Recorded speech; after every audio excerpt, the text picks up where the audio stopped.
Test 1, 2, 3, 4, 5, 6, 7, 8, 9, 10, 11, 12.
Test 1, 2, 3, 4, 5, 6, 7, 8, 9, 10, 11, 12, 13, 14, 15, 16, 17, 18, 19, 20.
Test. 1, 2.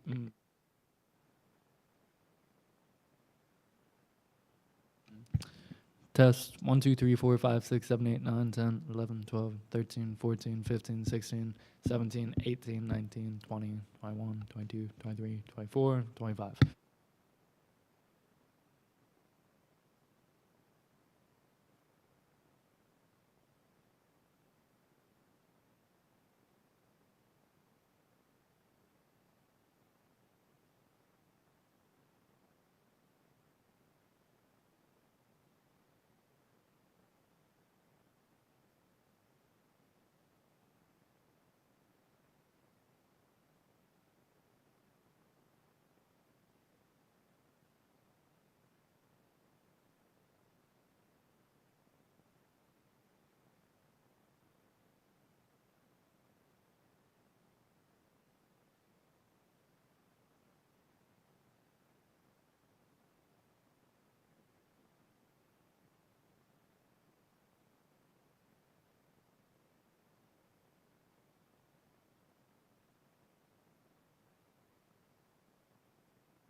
Testing, testing.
just looking at a weird technology issue, that's where we're trying to delay the meeting. So I have no internet and can't get to my agenda. Just give me 2 seconds, please. Sorry. I'm connected to my hotspot. We have an agenda, Okay. slowly. I'm going. I'm rolling. Nope, I'm not. It's not. It's over here.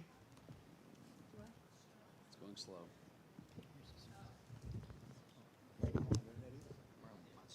Yeah, if you try to go, it's going to stop it. But it's okay. We'll keep going. Okay, we'll call this February 12th Madison County School Board meeting back to order.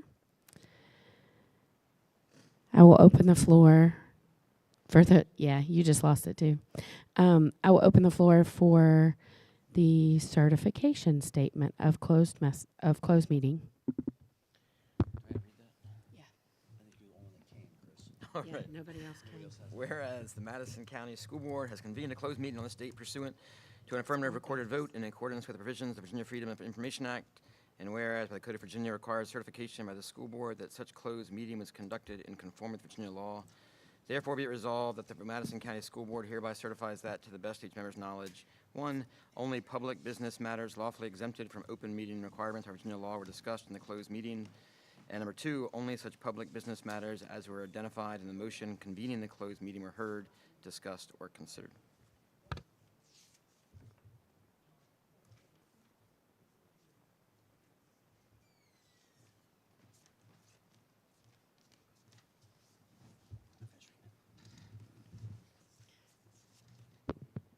We have a motion. We need a second, please. I second. We have a motion and a second. Ms. Crop, will you call roll? I certify. Mr. Sheeds, I certify. Mr. Wingate, I certify. Mrs. Wood, I certify. Mrs. Collier, I certify.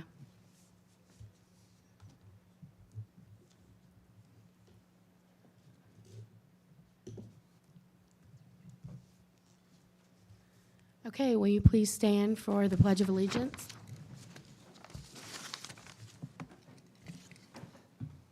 I pledge allegiance to the flag of the United States of America and to the republic for which it stands, one nation, under God, indivisible, with liberty and justice for all.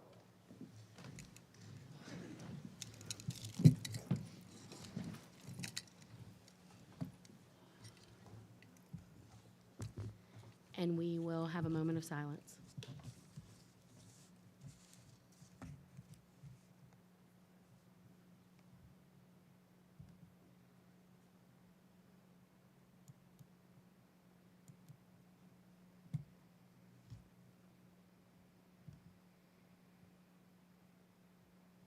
Thank you very much. As soon as you click it, you can't get there. So, do you guys have board docs? Okay. No. I'm like, am I losing my mind? No. Okay. I have to print it out. Is it working? back Okay. there? So our next agenda item is the personnel matters. I'll open the floor for a motion to approve the personnel matters and addendum for the February 12th, 2024 to include appointments, substitute appointments, terminations, transfers, and coaching stipends as presented. Motion to approve? I have a motion. We need a second. Second. Motion and a second. Any discussion? All in favor say aye. Aye. Aye. Any noes? No. Motion carries. Okay. The next item is the consent agenda. I'll open the floor for the approval of the February 12th, 2024 consent agenda as presented. That includes school board minutes from December the 11th, January the 11th, January the 24th, and claims for the past month. right, and expenditures. So I need a motion. I'll make a motion to approve February 12th, 2024 consent agenda as presented. We have a motion, we need a second. Second. We have a motion and a second. All in favor say aye. Aye. Any opposed, no. Motion carries. Okay, now the fun stuff where I don't have to have a script and I don't need to wing it anymore. So we have celebration times. Let's hear from who the senior of the month is. Ms. Wyndham? I also don't, can you, testing? Is it working? Yeah, it's working.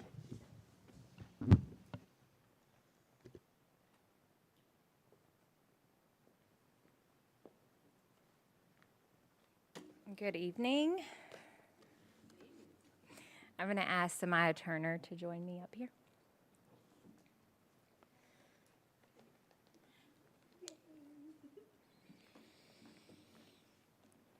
Samaya Turner has been chosen as a Senior of the Month at Madison County High School for her positive attitude and caring nature towards her peers, adults, and younger students within Madison County Public Schools. She aims to pursue a bachelor's degree in early childhood education and to build a career in psychology or counseling, working with children. Samaya actively looks for opportunities to enhance the school experience for students and often suggests ideas to the administration or teachers to make our school better. Additionally, this month, Samaya is being celebrated for her persistence and commitment to meeting academic goals that she had set for herself, even though they were not as easy to achieve as she had expected. It has been admirable to see Samaya commit to a rigorous remediation and academic support program, especially observing her ability to self-reflect, set new goals, and tackle any plan she has set before her. With this willingness and determination, Samaya has built an impressive resume paired with her extracurricular involvements.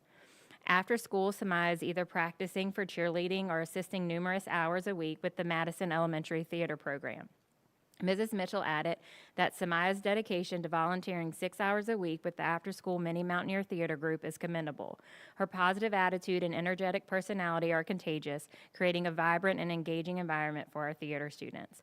Her willingness to do whatever is needed and her commitment to the students does not go unnoticed. Samaya's dedication sets a great example for the students and fosters a sense of community within the group. Her cheerleading coach, Coach Pearson, shared her thoughts on Samaya, stating that she has been an essential part of the MCHS varsity cheer team for the past 2 years. She always comes up with fresh ideas and is willing to work with anyone. She is a reliable member of the squad and a standout student in our school. Samaya, congratulations and thank you for your contributions to MCHS. You have to get a picture. I gotta get a picture. That's good. All right, they're gonna take two. Whatever way you want. And while they're taking pictures, this is an update for the board. The Senior of the Month banquet will be on April 29th. That's a Monday at 6 o'clock. If everyone could come to the banquet, that's when our Seniors of the Month will be honored once again, and they'll receive a token of appreciation that involves money. And then they'll also be given a plaque to the teacher that they want to thank. So it'll be at the high school cafeteria, April 29th. 6 p.m.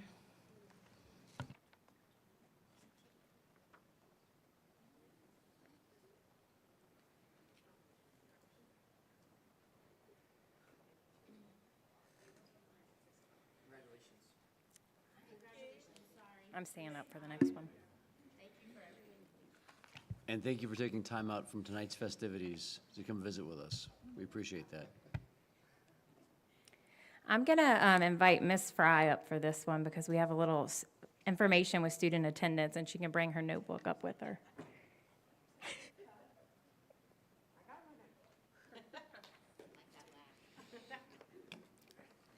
Okay, you got your data? Yep. Okay.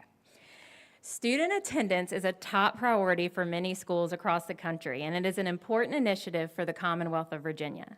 At the school level, we have implemented various processes to ensure our students attend school regularly. Attendance is not just about ensuring students come to school, it is also a crucial data point that we use to ensure student safety every day and every block. To make sure every student is accounted for at every bell transition, teachers report attendance at the beginning of each block. This month, we want to recognize and show our appreciation to the person responsible for reviewing the accuracy of this important data. She manages daily attendance data. She connects with parents when absences begin accumulating. She coordinates all of our attendance plan meetings. She follows up with teachers immediately when there's an error with any form of attendance reporting, whether it's not being submitted or a student is saying that they're there, but then they were marked absent first block. So this is really meticulous data that I don't want to go unnoticed, and it means a lot to me, and Ms. Fry has to deal with me a lot with making sure that's right. Ms. Fry is the one that's responsible for all of this and so much more. She successfully masters this very large job description and ensures that all tasks are completed accurately and on time.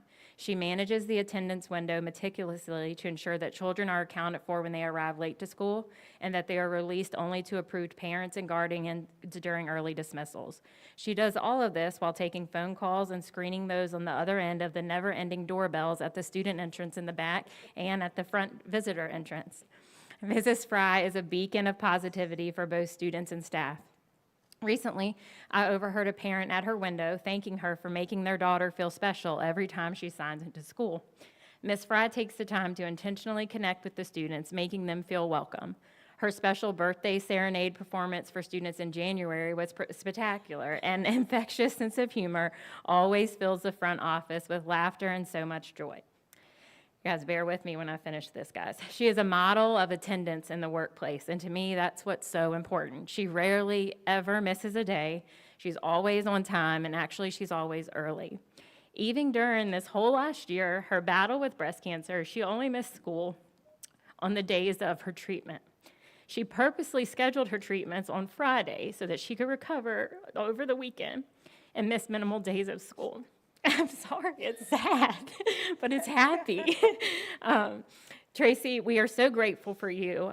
You are the employee of the month, but our attendance data is really important. I told her to bring her book because we had to talk about it tonight.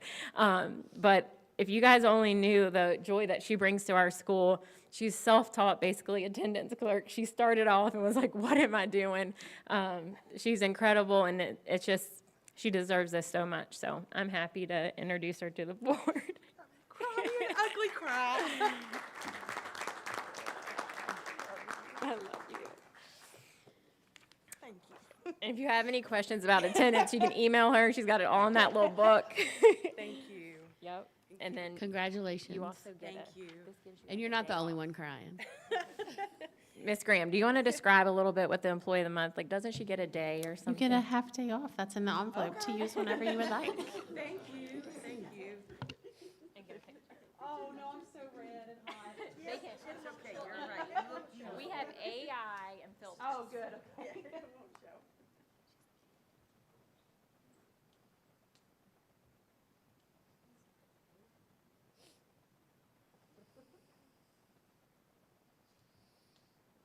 Love you. Thank you.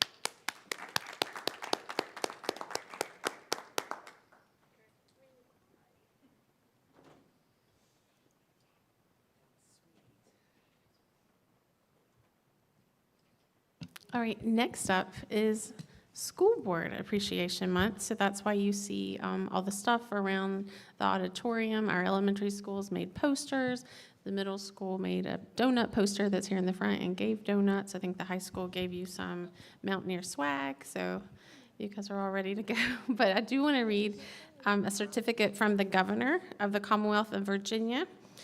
Whereas the school board members are elected to represent the interests of students, teachers, parents, and other stakeholders, and whereas school boards play a vital role in ensuring that students across the Commonwealth have access to a high-quality, rigorous education and are best positioned to uphold educational excellence in Virginia's schools, and whereas school boards are the governing bodies responsible for the oversight, success, and effectiveness of school systems across the Commonwealth, and whereas local school board members work with parents, businesses, educational professionals, and other community members to create a shared vision of success for students, and whereas these decisions affect the present and future lives of children and chart a path to prepare all students to be competitive in a local, state, national, and global 21st century knowledge economy, and whereas School Board Appreciation Month acknowledges the contributions, dedication, and service of Virginia's local school board members, I therefore Now, therefore, I, Glenn Youngkin, do hereby recognize February 2024 as School Board Appreciation Month in our Commonwealth of Virginia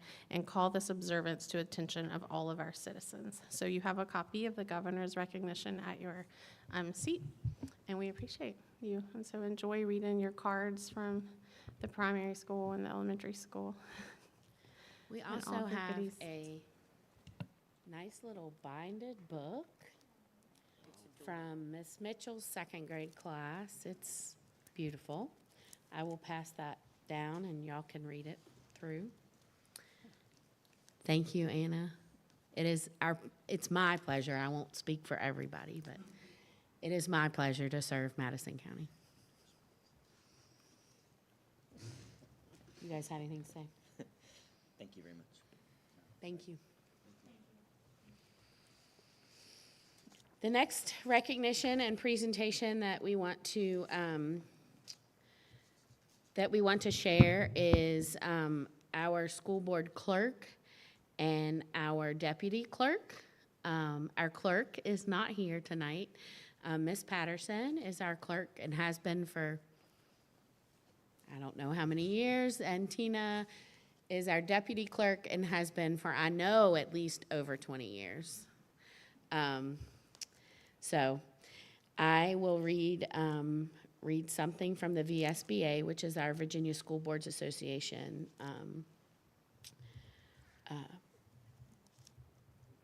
Whereas school board clerks in each locality throughout our great Commonwealth are appointed by law to fulfill their duties and responsibilities, and whereas school board clerks are responsible for keeping accurate records of the meetings and proceedings of the school board, a record of all receipts and disbursements, and a record of all official acts, and whereas school board clerks perform such other duties in connection with the school business of his or her county or city as may be required by the school board. And whereas school board clerks maintain frequent contact with the public, including parents, employees, and the media, on behalf of the school board and superintendent, and whereas school board clerks in the performance of their duties are often required to work extra hours attending school board meetings, and whereas school board clerks join with school boards to help ensure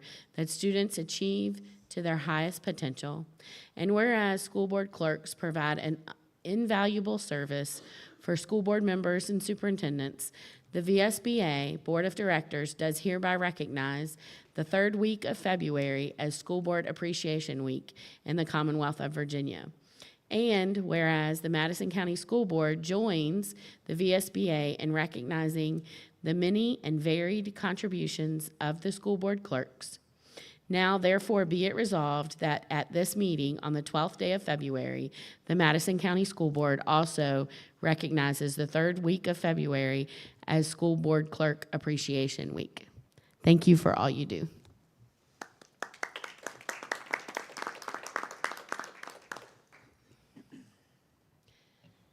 Okay. So I just want to say that it's not our technology and it's not our internet. It is the school board docs that is not working appropriately. It's very glitchy tonight. We invite, if it will come up, the MCHS presentation. Ms. Wenham, are you doing this? Welcome back We are. to the podium, your team. My team. All right. My team, come on up. Okay. Come on, Sanaya. Okay. So we actually have a larger team that worked on putting this together, but unfortunately, there's a little bit of illness going around, and we have some people out. But I do have two very special students and a near and dear teacher I'm going to introduce, but they get really all the credit with this, and this is just something that we've started building from the ground up that we're proud of and that we want the community to know about, and I think you guys will appreciate it. So this year, this month is also Career and Technical Education Month. So this is a little sliver of our Career and Technical Education program. And for those of you unfamiliar with that, in order for us to really justify programs and get classes in place, there has to be a need in the job market. And so as of December 2023, there was more than 3,600 full-time teacher vacancies in the state of Virginia. So that's December of this year. So clearly, what we're going to show you today is our efforts to help that locally. And we have some kids that are really passionate about it, which I think is the purpose that we're all here. So you'll be excited to hear from them. So really, we focus ever since I went into education at the high school level specifically and administration, I just want to increase the value of the high school diploma. So high school diplomas are given all the time from tons of different high schools, but we want ours to be special and to mean more. And so the way that we do that is we make sure we create programs that kids are interested in, that they are going to be able to get a job and make money with. And we hire teachers who are passionate and love the kids and love what they do and are skilled to train them in certain areas. So we call this is our Mountaineer Education and Training Pathway. We have a bunch of different pathways for CTE, and it's growing our own in hopes they return home. So here's the next slide, please. This I'm going to start off talking about, then I'm going to hand it over to if you go back a ways back, so some of you that may be familiar with Madison County, we used to have a class a long time ago when I was in high school here called SOTA. And if you were a SOTA student, you went and worked with the teacher over at the elementary school. Eventually, that evolved to service learning, and now it's evolved to Early Childhood Education and Services 1. So in a nutshell, for those of you that don't need all the really little details, basically we had a class that we offered that kids really liked, flourished under. Myself, I was in Miss Temple's third grade class, knew I wanted to be a teacher. Now I came back to Madison. I taught here 1 year special ed, went a little bit to Culpeper. I'm back home now working with Miss Temple as assistant principal, and I'm principal. And here I was in her third grade class learning how to be a teacher. So it all goes full circle. But that was in the beginning. But now we're lucky to connect it to a CTE course where there's certifications for these kids, and it opens up more opportunities. So this is our program. This will be next year. We're going to introduce Introduction to Early Childhood Education. So someone coming in as a freshman can take Introduction to Early Childhood Education. There's certification options after each course. And as you'll hear from these ladies, when they're seniors, they are taking 2 dual enrollment education classes with Miss Zanella, which hopefully they leave certified to be a paraprofessional and have taken their praxis. So that praxis 1 is what you have to take to get into a teacher program at a college. So now is the time for these kids to get it when they're fresh and learning and excited. So we're excited to offer this along with the high-quality work-based learning. Everything you see on the side is what our kids are doing. They're doing internships with each class. They're in a simulated workplace. We just used some Perkins funds for Miss Zanella's classroom to purchase a round kidney table with stools, and they have made standard-based packets to learn how to teach kids in a small group. So it's like a simulated classroom. We have big visions. We will not share those tonight because we're going to keep working and get this going so you guys can really see that these kids are coming back home to then teach our students who are yet to come. So I'm going to turn it over to Miss Zanella, and this is Miss Kathy Zanella, one of our CTE teachers. Hello, good evening. Thank Good you. evening. So, as she said, this is just a very exciting time, I feel like, for Madison. Oh, I'm sorry. So thank you for having us here to talk about ECE and Virginia Teachers for Tomorrow. And we call it the Grow Our Own program, because like I said, I'm sincerely hoping that these young ladies will go on to college, graduate, and then come back here and teach in Madison County. So it's expanding all over the state. The state has the Grow Your Own program. I actually am in communication with teachers in Prince William County, where it's running, Fauquier County, and we're trying to grow it statewide so that, you know, like we said, we can bring all these young ladies and men, back. I do have quite a few gentlemen in my ECE classes too. They're very popular with the littles. I call them the littles at the primary and the elementary school. So, you know, as I said, it's to bring them back here to the community. It's an apprentice program. What else can I talk about? The paraprofessional teacher certification is huge. You know, they can substitute and become a paraprofessional with that. I actually have one young lady that was in my class last year that's in the preschool program at the primary school as a paraprofessional. So, you know, coming back. So right now I have 45 kids in the schools, in the primary, pre-K through, actually 7th grade. I have students placed, and I go around and seeing them work with the teachers in the classrooms and seeing them work with the kids is just a fabulous thing to see. They're doing wonderful things in these classrooms. They're not just standing there. They're assisting the teachers and the students in every possible way that you could imagine. You know, and I can't say enough about it, truly. It's really come a long way. So, do we want to go on? So we're going to let Samaya go first, and she'll tell you a little bit about herself, but you can go to the next slide, please. So there's Samaya. She'll talk to you a little bit about her career aspirations. Next slide. What you're going to see for each student is we've worked with them to put together a little timeline. This is what she already has under her belt. This is what she'll leave Madison County High School with. So you can see the service learning, early childhood education and services 1. She's taking psychology right now, and she's doing her education internship this spring. So Samaya is going to come and speak to you on these 2 questions. Next slide. You go. Okay. Hi.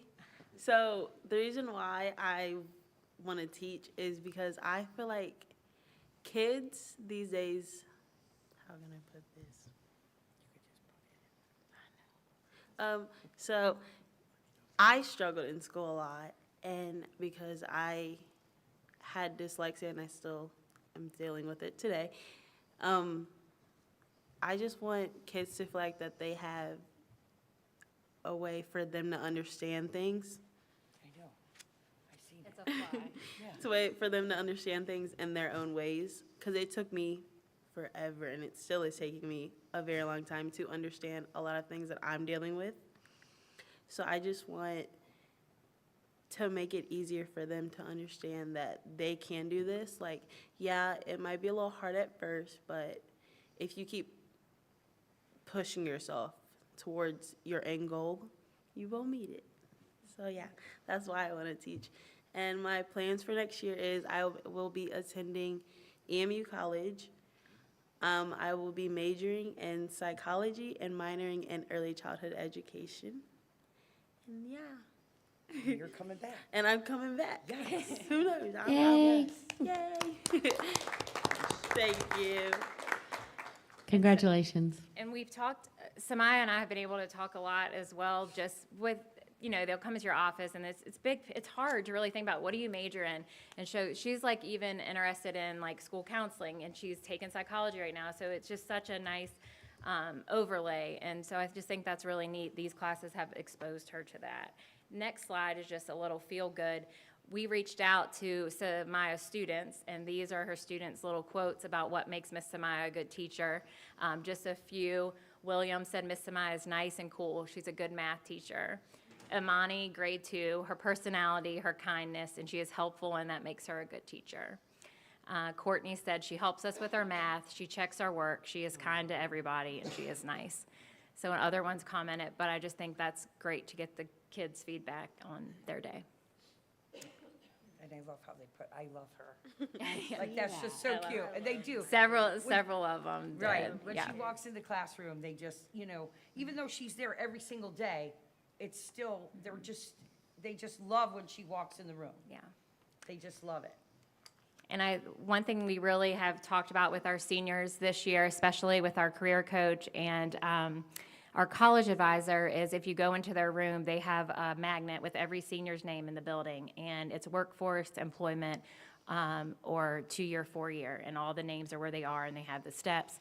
But before they get to the bottom, they have to be able to give 1 minute or like a couple second elevator speech, like what makes them awesome. And we focus on that at the beginning of this year, and that's what they're all working on. So if you go to the next slide, we just think it's really nice for them. And these slides, these girls can take and use with them forever. Like, we've all worked on them together. But these are people that's been their mentors, their references throughout this experience, because that's where, when they're in an interview, they can connect and remember those types of things. So you'll also will see just people that they've specifically worked with through this time.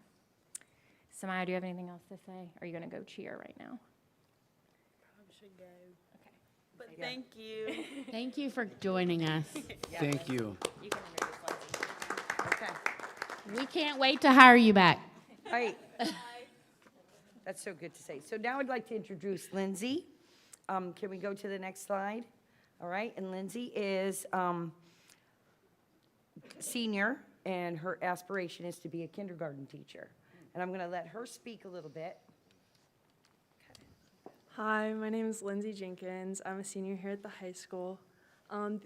These are, Yep, you could actually go to the next slide, and you could see, if you don't mind, I'm sorry.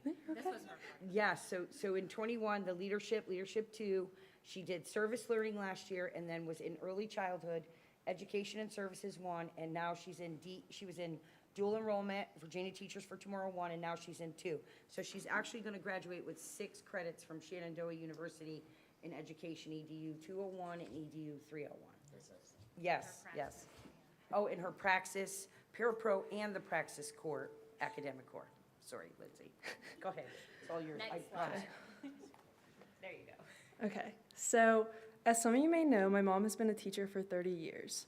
She's not only influenced my character, but my future profession. Although nowadays teachers are appreciated, Miss Dickey, Miss Anella, and my mom have inspired me to choose this profession. During the last few years, through service learning classes and now Teachers for Tomorrow, I have had the opportunity to work in a numerous of classrooms in the primary school and have had exposure to different teaching styles in addition to the many years of helping my mom in the classroom. Each of these experiences have had a positive influence on me and to continue to validate my desire to be a teacher. And next year, I hope to either study at Virginia Tech, Appalachian State, or JMU to study elementary education, and then hopefully come back to Madison or a surrounding county and teach. So, yep. All right. Truly. And then you can go to the next slide as well. You did great. Eliza, Audrey, and Carly. Lindsay actually went to them and asked them, what makes me a good teacher? And they told her, you're nice, you're helpful, and you're smart. So I think those are 3 qualities we'll take in a teacher any day. And it's been a joy watching her. I think you're going to do phenomenal. And then if you go to the next, I think this is just really impressive. She's worked with all of these teachers, and they're just phenomenal teachers. You have Teachers of the Year up there. You have, for her mentors, so you couldn't ask for a better mentor. So if you look at growing your own program, in my opinion, we have some of the best to learn from. So if we start them now, because I started when I was here and I came back, and so I do think it's possible.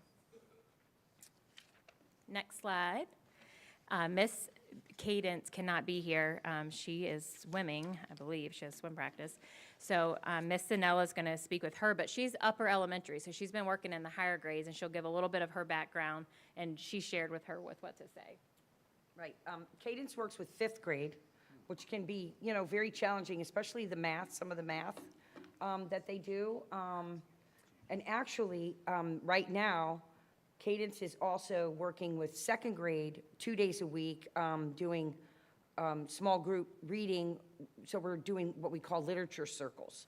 So chapter books, and we sit, at the kidney table and read with the 2nd graders. So she's doing both, actually, right now. She worked just with 5th grade last semester, and this semester she's working with 5th and 2nd.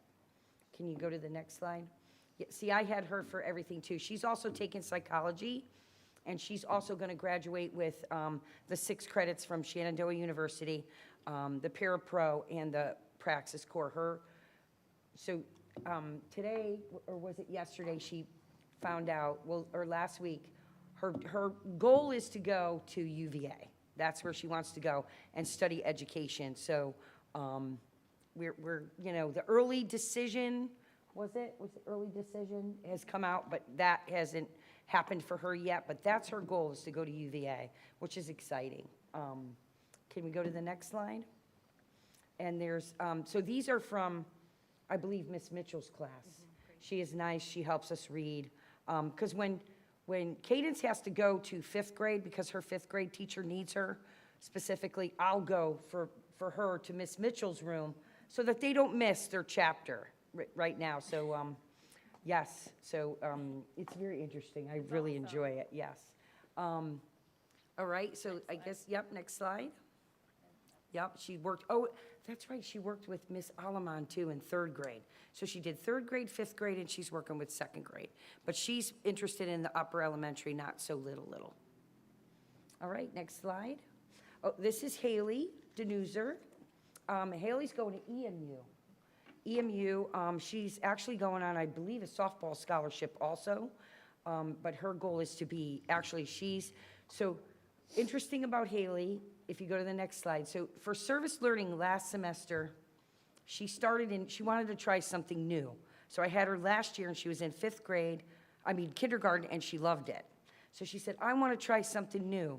So she went to 5th grade this year, and she came to me like after a week and she was like, oh, I like the littles. I really like the littles. I'm not enjoying the upper elementary. And, and that happens, so we talked to the mentor teacher, and the mentor teacher understood, and she was totally fine with it. And Haley went back to kindergarten, which is where her passion is. So I definitely see her coming back to Madison County as a kindergarten teacher. Yep, and again, she's another one who will graduate with 6 credits. And the interesting thing is, I contacted the counselors at EMU because I wanted to make sure that this class was going to transfer for these girls, and for our kids, and 100% it transfers. And then if they don't go into education, it can transfer as a philosophy or a sociology. So, so they still get a little bit of, they'll get the credits. It's not like they're wasting their time taking it, even if they choose. But I do have to say, most of the time when they work with our teachers, I've converted a few early childhood kids. They, first they were like, no. One kid told me he wanted to be a chef. I want to be a chef. I was like, really? But you took this class. Okay. By the end of last semester, I'm going into education. I want to teach and I want to coach. So, so some of them were transferred.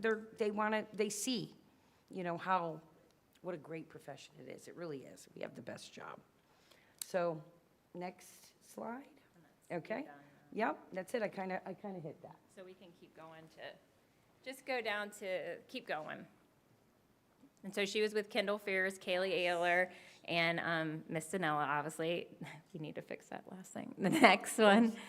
So this was Miss Dickey reached out and got an email, and she said, use this, or you don't have to use it at all. I just had it on my heart to send, and so I'm going to use it. And this is how we're going to close today, but I think this is awesome. And she says, I've had the honor of working with numerous Teacher for Tomorrow students. A few of these former students are now teachers for Madison County Public Schools. This program has helped to create educators who often return home to Madison. I wanted to take a moment to share with you my unique perspective on watching Lindsay Jenkins grow into a wonderful young adult and future educator. Her mother has been my friend, colleague, and mentor for the past 20 years, and it has been a true joy to witness Lindsay's life so far. I've had the pleasure of having Lindsay spend her afternoons with my kindergarten students, and I must say, she has been an incredible role model. She consistently exhibits patience and kindness while leading my students to give their best, even during academic challenges. I truly appreciate the positive impact Lindsay has made on my classroom, and I wanted to express my gratitude for her valuable contributions. I look forward to welcoming her as a fellow teacher in the future. Beth Dickey. So I thought that was just super sweet, and I would include that. But thank you guys for hearing us. Yes. We're excited to keep sharing our awesome stories and our kids, and we just want them to come back and contribute and feel the joy that we feel in our job every day. Yes, thank you. Thank you for all that you do. I can see that it is very much a passion. Right, yes, ma'am, for sure. Can Thank I ask a quick question? Sure. You talk about growing our own, and it's a great idea. But how do we do that? I mean, how do we encourage people to come back, besides from the statement, which is nice? But I mean, how do we encourage young people we know, great moms or teachers? We want them to come back. How do we do that? Incentives would be nice, but You're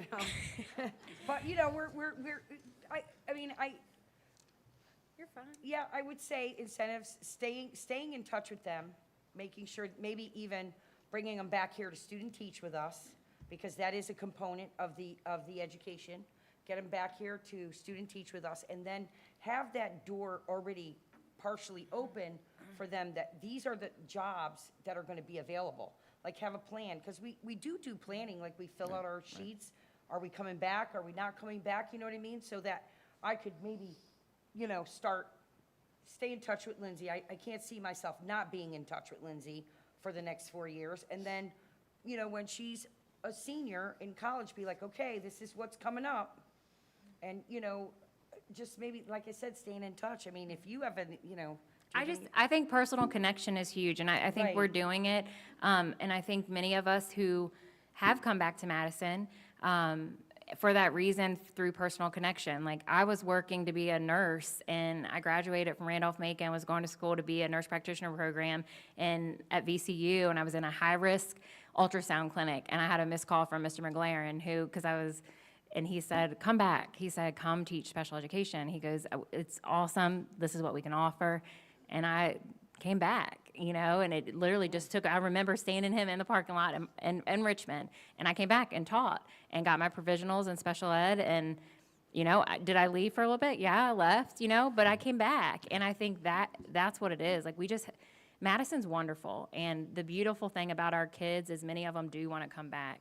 And they're not trying to escape it. It's safe here. It's a good community. Some do want to grow, and that's okay. But I really feel like the personal connection, financial help, like communities and organizations, scholarships for these teachers. Hey, if you come back, we'll give you $5,000. Not necessarily us, but people who are invested in our community having good teachers. So I just think it's the personal connection. But that's my opinion, and teachers' hearts are personal connectors. Like, No, I mean, you want those people. This is a great picture of the beauty of Madison. I mean, you, and it's beautiful. But I do think that maybe we can think about. I mean, are there are programs in the state where you help pay for teachers for some kind of contractual requirement on the back end? You got to serve 3 years or 5 Right. years. Well, they have. So you're not just giving the scholarship and then they Yeah. walk away, which you don't want to do. Right. Germanna we're a partner school with a lab school with Germanna with Future Educators Academy. So they take a select, few, right? So those are kids that will graduate with their associate's degree, have guaranteed admission to a JMU. It's a program, but it's more selective. So we're trying to open the door for more people here at school, but they do have some incentive-based things like that. And there are other bigger counties that do, they'll give a scholarship, like the division will, to, a few seniors, and if they come back, they have a guaranteed job or something like Yeah. that, I've seen, a job and sometimes offer. repayment of student loans, Yeah. if you sign a contract, things Right. like that might be helpful. Ms. Jenkins, if you put you on the spot, why do you want to come back to Madison? Well, I live in Etlin, and that's home for me, and I want that to be home forever. So just coming back and being in Etlin, and then getting to teach maybe with some of my mom's old coworkers that I trust. It's always been a dream for me. So, yeah.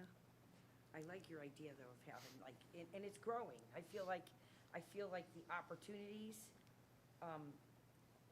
for scholarships and for funding, et cetera, for student loans is growing every year. There's the public service loan, what is it? Public, Loan forgiveness, I think the something. forgiveness Yeah. program. And if you teach in an area for 5 years, depending on the area, It depends, that's how I got my student loans. Yeah. Right. When I was here. Right. Public service student. There's they take 5,000, special ed, math, things like that, science, 17,500. And us having all that under our belt and being able to say to these guys, hey, come here, if you're here, this is, so, we can work on that. I appreciate you bringing that up and, possibly us looking into a way to make sure, but like she said, the personal connection. I can't see me losing touch with any of these kids, because even when they're at school, I'm hoping that they'll reach out to me for those papers they have to write or anything like that if they need some help with lesson planning or anything that I can lend a hand for that. And actually, the last thing I'd just say is, I think, we ask taxpayers to pay a lot of money for schools, and so I think this is a great example of giving something back, to the school. It's a bang for your buck in terms of we get good teachers back, we kind of know the family, we know they're good people. That's a service. You're talking about the value of a diploma, and this is a real example of that. So I think we should think about how we they're mutually supportive. I mean, the personal thing is really important, but also policies and Yeah. ideas on how to encourage them. Because it's easy to say that now, and I'm sure you'll come back and your mom was going to encourage you to, but it's easy to go off to school and 4 years later and think, Loudoun County is going to pay me a lot more and things like that. And so Yeah. I think just we got to be smart about how we attract good folks to come back. Yeah, and I think the better, like Miss Anella's not from here, right? So Miss Anella came from Culpeper to work here. And she's here, and I'm not speaking for her, because it does feel like family. Because even those of us who are from Madison still love people who are not from Madison, and we're gonna make them feel like they're at home. And I would say many of our new teachers, I've given Lindsay Kaufman with Ag, like she came here from West Virginia not knowing anyone, and it's like, she's part of family, she's looking for a house to buy here in Madison now. Like, that speaks volume. So I don't want people to think we just want Madison people, but we want good people who are gonna take care of whoever comes here, so. Thank you. Thank you very much. Truly, thank you for your support. Thank you. Thank you for your passion. Lindsay's in the middle. Yeah, Lindsay in the middle.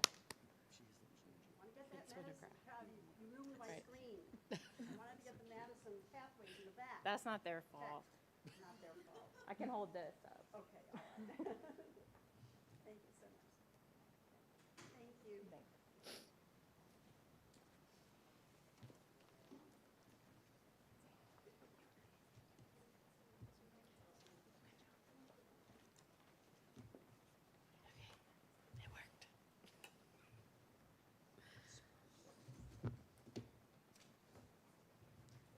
It's a night for teary eyes. Oh, goodness. Okay. We're going to get back to the agenda so Nita doesn't cry. Woo. Our next agenda item is public comments.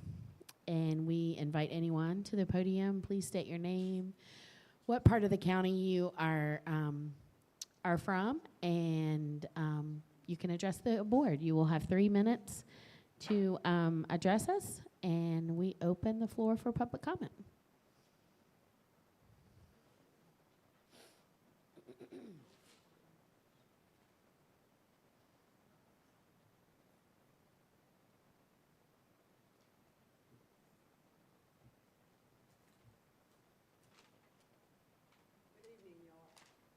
Good evening.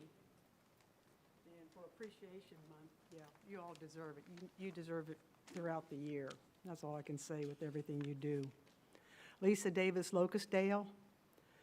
First, I had the pleasure today of going down to Richmond and watching the Senate session. All types of bills were being addressed, and I sat in the visitor balcony, and I watched a group of high schoolers come in to also see how our state government works in session. And I stayed a couple hours, and I thought afterwards how this would be a great opportunity for your government classes or something that's appropriate to have the same opportunity to come there and watch one or two, watch the Senate and the House sessions, maybe 30 or 45 minutes, possibly meet one of our representatives, and take the Capitol tour. This is what this high school, I talked and asked them. It'd be very educational. It was to me. And I will pledge here to provide some information to this board and Superintendent Graham to consider this for next year. It's just very educational. I just thought, wow, here's high school kids going in.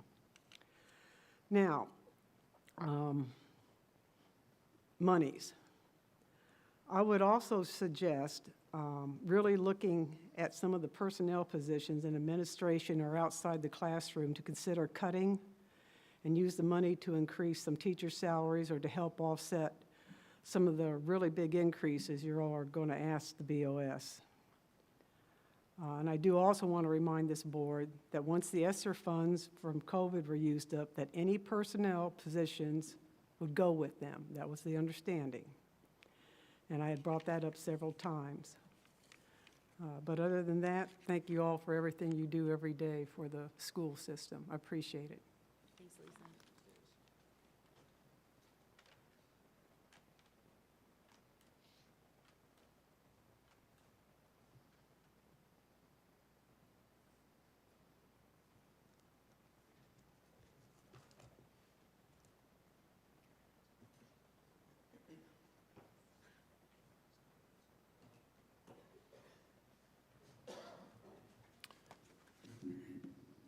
Mike Sharman from the Novum area of Madison. And let me just chime in on the how do you bring people back, how do you recruit them.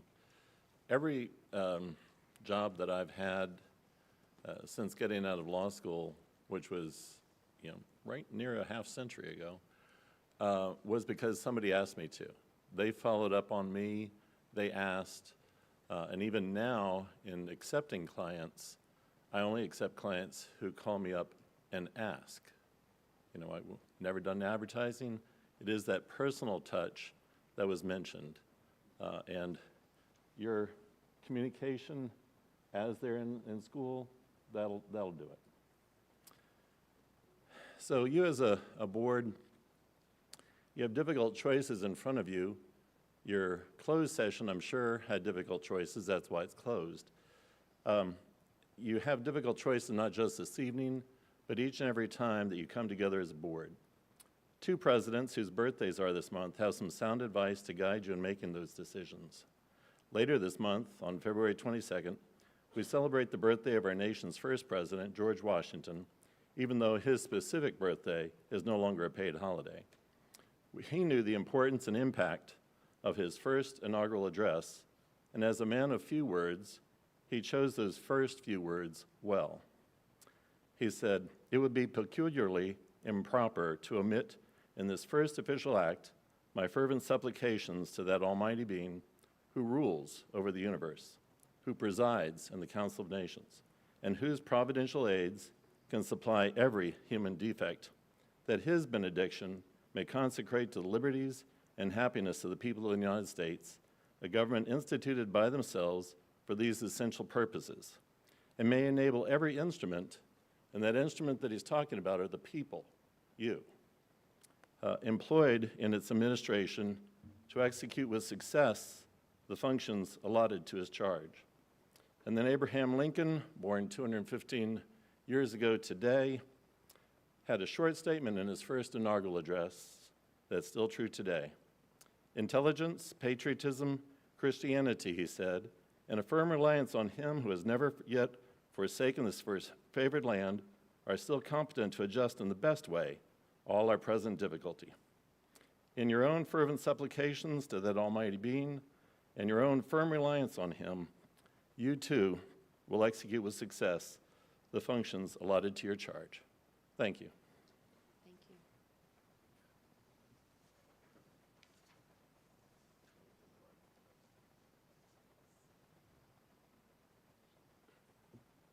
Good evening. I'm Russell Biber, pastor of Oak Park Road Baptist Church. I live in Brightwood.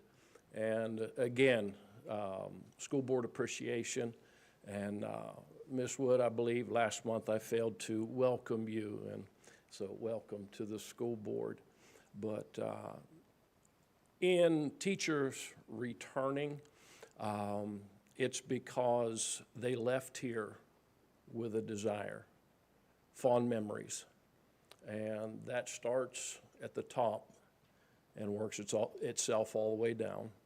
And I am grateful for a school board that we can trust to make Madison County Schools a place to want to return to. And I do appreciate that. And I want you to know that I do pray for you on a regular basis. And as Mr. Sharman so graciously pointed out, our founding fathers knew who this land was being founded by, and they honored him. And I thank you, school board, for honoring him and his principles. You honor the Lord by the principles that you keep, and I thank you for that. I thank you that Madison School Board meetings aren't free-for-alls like you see on social media, and it's done very well, and it's the principles and the leadership, and I appreciate that. And tonight I'd like to have a word of prayer for you and for our schools. Let's pray. Our Father, we do thank you so much for your hand upon our lives. You are so great. We are so minute. But yet you love us. You care for us. You watch over us. Father, I pray that you would give our school board the wisdom to lead our school system the way that you want it done. I pray for the school administrations, the principals, that you would give them wisdom. Help them to love the students. Help the teachers to love the students. May they have a desire to teach them, to train them, to be people of character, integrity, patriotism, a love for our country, and a love for you. Father, help us to honor you in all we do. In Jesus' name we pray. Amen. Thank you.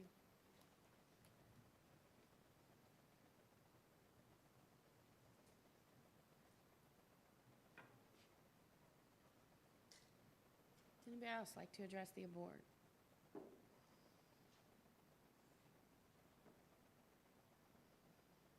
Okey doke. We will move right along to board comments. Do I have anything to say?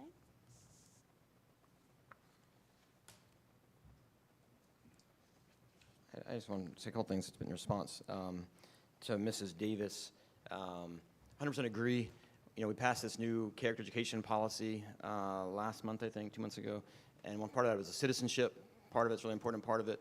And what your ideas, in that we talked about really emphasizing to the principals and to really look for opportunities for things like you talked about, going to visit the General Assembly down in Richmond. We talked to the American Legion. We're trying to reinvigorate kind of Girls State and Boys State, which is a great kind of government knowledge, leadership program. There's a law cadet program they're trying to invigorate. The American Legion sponsors, and the high school I know is working on that and to open that up. We talked about trying to get cadet students to be involved with law enforcement, awareness of them, so their first kind of interaction with them is positive and not negative. So things like that. I think we got to think about that, and the more we can do, the better it is. Certainly second what you say about that for sure. And I hope we'll be sort of creative in trying to find those things. And the second thing I'd say is, Pastor, and you talked about God's hand upon people. I think you said God's hand upon us, and knowing that, how important that is. And so I just want to kind of report back about CBM. We had talked about CBM a while back, Children's Bible Ministry. I've talked to them. Good news, and from my perspective, the current person who's been doing that is retiring, but they found somebody for the elementary school that'll be ready for next year, which is a real win. And I've encouraged them to see if we could expand that into middle school. And so they're kind of thinking about it, but they're short on people, so I'll be kind of reaching out to some of the ministers, I think, to see if there are people who are willing to step up and expand that into the middle school, so that parents have the opportunity, totally voluntary, but have the opportunity to know about God's hand upon them, and which is what many parents, I think, in Madison County want. So still pursuing that and hoping that we'll have some people step forward to. They need more people to do that. It's a time-consuming thing, and so we need more people. So if you know some people who are interested in doing that, please let me know. We can work with CBM to see if we can start that. I'm hoping in the fall. I don't know if it'll happen in the fall, but I'm kind of hoping for that, so just so you're aware of that. Mr. Marks, do you have anything? No? Do you have anything? Okay. All right.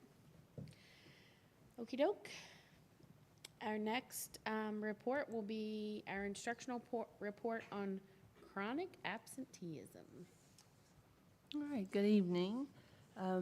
As you all know, schools across Virginia have been working diligently to encourage good student attendance and to avoid falling into that chronic absenteeism category. And just as a reminder, when we talk about chronic absenteeism, the VDOE defines that as missing 10% or more of the academic year for any reason, including excused, unexcused absences, suspensions, and it's generally based on a 180-day school year. So that means approximately 18 days puts a student in chronic absenteeism, 2 to 3 days per month. And so at the end of January, the Department of Ed sent out some guidelines for how we can have in-person flexible instructional time. So you can go to the next slide. Flexible instructional approaches are going to be allowed by the VDOE to help students when they miss normal school hours. The standards that were sent out tell us what is necessary for us to code attendance for students who are having meaningful engagement. And I point that out because it's a higher standard than we had during COVID when we were counting students present for meaningful interaction. This is a higher standard, and they've given us the opportunity for in-person flexible instructional time that will reduce our chronic absenteeism. And they've given us the standards, and I'll share those on the next slide. So to meet this standard, students need to be taught by a licensed teacher. The flexible instructional time has to be in person, so that's very different than during COVID. You cannot exceed pupil-teacher requirements that are outlined in the standards of quality. A student has to be engaged in instruction that's tied to our Virginia content standards, in other words, what they would be learning in school, that are consistent with the curriculum that they missed during the regular school day, or being instructed in areas in which they're struggling. The interactions and engagements between the teacher and student are consistent with regular school day classroom interactions. And this time has to be outside of normal school hours, so before or after school or on Saturdays. And so, next slide, when students are provided flexible instructional time, we can adjust our absentee rate as follows. For K-5 elementary students, if they attend 2 hours of flexible in-person instructional time, and for 6th through 12th grade students, they have to attend 3 hours of in-person flexible instructional time, as outlined on the last slide, to reduce a traditional day absence by 1 day. As a reminder, Virginia Code, a student is counted present when they are present for roll call or are in attendance for approved participation at school-sponsored field trip or other approved activities or events. A student can attend as many flexible instructional hours outside of the normal school day as needed to ensure that learning loss is mitigated, so there's no limit on how much. However, only 15 flexible instructional days may be coded for attendance for each student when we get to our end-of-year reporting on our student record collection. So you might say, well, what are we doing with that, Dr. Jones, here in Madison? And I will tell you that at the primary school, they're reviewing their data to develop their plan. This is on our next slide. And at Waverly, they are offering Tuesdays and Thursdays after school, and that's being taught by our Waverly teachers from 3 to 4:30. Wetzel Middle School is going to also be starting 2 after-school sessions each week. And at the high school, beginning on the 20th of this month, they will have daily opportunities for flexible instructional time from 3:15 to 5:15, and then on Saturdays from 8:30 to 11:30. And teachers are providing this time. You probably remember that we have All In Virginia funding that's helping us support this initiative. And also, just a reminder, of course, we want great student attendance, but as always, our overall goal is student achievement. I mean, above everything else, we want our students learning, and this is another way to support families and give students extra and different opportunities for learning. And so many of these plans were already in place prior to the Department of Ed sending this out. But, now we also can take this and adjust some of our student absenteeism. And so I'm happy to take any questions you might have. We had been hearing when Ms. Graham and I are in meetings across the divisions, there are a lot of school divisions that were doing just a variety of different things to kind of combat chronic absenteeism. So it's actually really good that the Department of Ed put out some standards, because it was just a lot of variety in what people were doing. And so now we're all playing by the same rules, and I think that's also really important to note.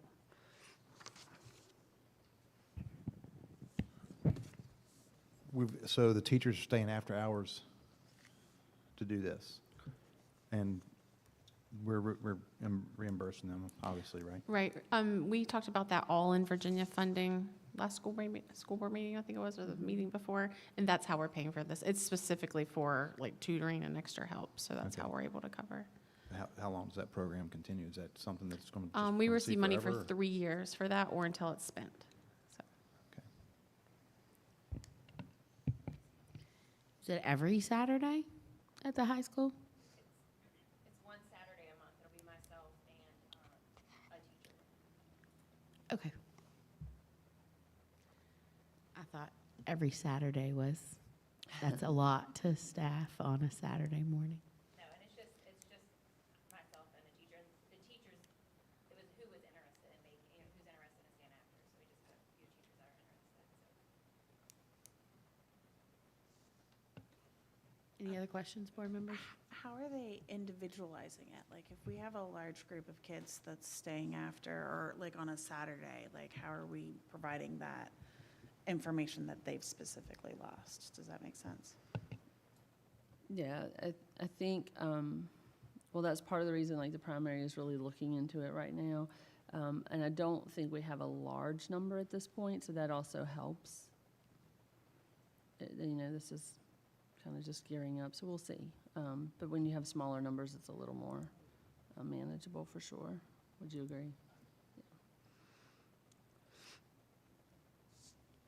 I know we've talked about this before. What's the number one reason for students not making it to school when they're categorized as chronic absentee?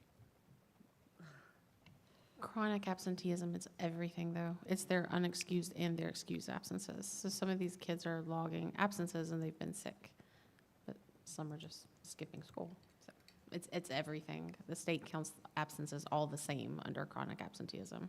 I mean, it sounds like a good way to, like, do a 4-day school week and then come in on a Saturday for 3 hours. That's the way I would try to run that program. Bank your time and pick your day. Well, we're not like widely advertising this to kids. Like, hey, why don't you miss school and just come make it up in 2 hours? Like, no. And that's why there's only a limit to what it can make up. It's like 15.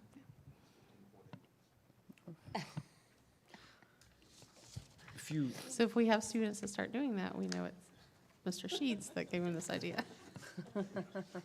At what point, number-wise, do we start alerting parents about absenteeism as far as their kids are concerned? There's a whole attendance policy that we follow where they get calls, they get 5-day, there's a letter. Tracy knows all about this. At 10 days, your attendance meeting, and then from there, Mr. Eanes at the school board office starts helping and assisting as more absences log. I mean, it can eventually lead to a court referral. Just making sure, because I think it's great that we're going out of our way for achievement purposes, but as far as for parent accountability. And as a parent of kids in the school system myself, I mean, I know that you want to get them here, like they are getting here at some point. And also seeing from the other side as a teacher, like I have kids all the time absent from class. And it's a plague, more so than it is like a situation. It's terrible. And finding a way to like influence parents to be more involved in getting them into that process and understanding how that affects not just their overall, the kids' life overall, but schools as well, because it changes how we can do things. In certain respects, it would be huge. And if there's some ways to, with the text or whatever, I know that with the meetings, it's always a pain. Just want to make sure everybody's kind of aware how that fits in. But any other thoughts on how we can help influence parents to get their kids into the classroom? Well, something just popped into my head too. The numbers are changed for our school reporting, but the students' actual absences are not changed too. So that's important to note. The students' actual absences are still part of their record. So I just think that's another piece of that. Also worthy of noting is how much attendance has already improved from last year to this year for our schools. Like we pulled the data from last January to this January, and like primary school last year was at 92.13%, 31% this time. And right now, they're up to 94.44% of their students present. This is that whole year rate. Waverly was at 92.91%, and right now they're sitting at 94.72. The middle school, 93.24%, and now they're up to 94.30%, and the high school was at 92.40, and they're up to 93.56. So that's really good improvement, because when you're getting to the top, getting closer and closer to everyone 100%, that's really good improvement, close to 2% for all the schools. It's big.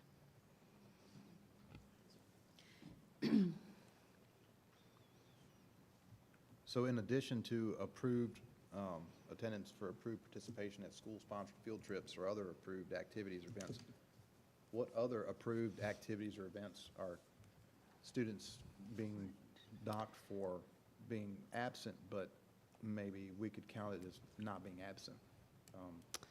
Is there something that the board can do to, if it's instructional, something that? There's that policy that you guys worked on, was it last year, where you added days for 4-H, and the students already get a day if there's like a protest they wanted to attend. So there's things like that already in that policy. If you wanted to revisit that policy, you always could. But most things we can tie into educational activities and things like that as far as being excused, like college visits for kids, or if they want to go visit like a future workplace or something with their family, that would be excused, because we would count that kind of like a college visit. So things like that are already excused. The school board conference that I went to, that was like 2 days, that was still educational, so I wasn't absent technically, I was still present because it was still education. Okay. That's exactly the same thing I was going to bring up. I think the flexibility too, even if there is, while it might not be a 4-H sponsored event, there may be something like a spinoff from a 4-H sponsored event. We have kids participating in national competitions with animals, and I think it's good that there's flexible hours built in, because I will tell you that my kid was called in. I was called in every year he was in school because we didn't stop going to our national events and showing animals. So I think it's good that we put that policy in place, and I also think it's good that we have some flexible hours built in as well. I think there's other things too. I mean, for instance, Madison Day. I know a bunch of students help out on Madison Day. I'm also wondering if there are things happening on the weekends that are community involved that we could count as time towards school. The way this was written is that it has to be academic, like areas, the academic area they missed. And the teacher, part of it was that it had to be with a licensed teacher to get these times back. But I see what you're saying. Like, so many things kids do on the weekends is educational and helping them. But for these days specifically, for us to count on our report as to not be chronically absent, they say no. I think you're onto something, though. I do, I agree. Because I think there's always opportunities for kids to learn and grow, and it doesn't always have to be a school-sponsored event. You mentioned There's other ways for kids to learn and grow. You mentioned something about protests. Can you find that policy for me and forward it to me? I will. It's the same policy that has, let's see, if board docs would like to cooperate. Board Docs is struggling tonight. Doesn't want to work on a Monday night. I'll read you the language. Search, here we go.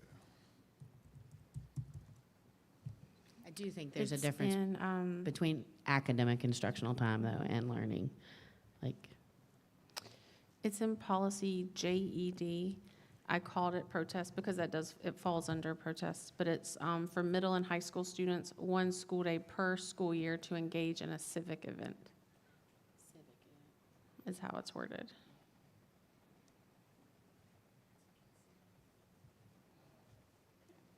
The reason that came to mind is because I've been going through a stream of videos.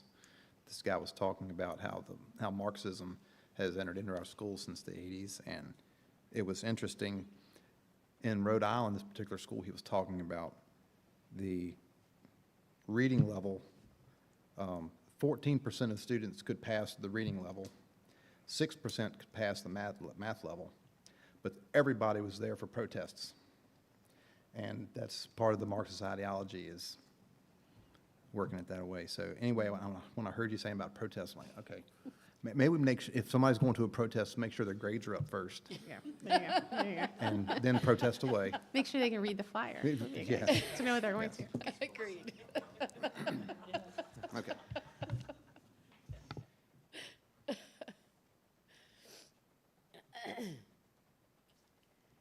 Any other comments or questions about chronic absenteeism? It's always a fun topic.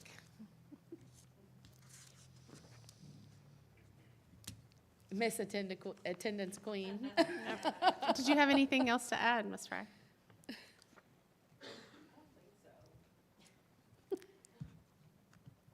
There's real life that happens. Like, I just want to, academics is absolutely important. It absolutely is. And I'm not trying to knock it. And teachers' instruction is important. And I'm not trying to knock it, but there's real life that happens with kids. And you know what? If they need a break, they need a break. Sometimes. It just is what it is. So I appreciate the state thinking about those flexible hours and giving us an opportunity to make some of that up. I do. I think we're on the right path, and I hope that we will see more flexible opportunities for kids.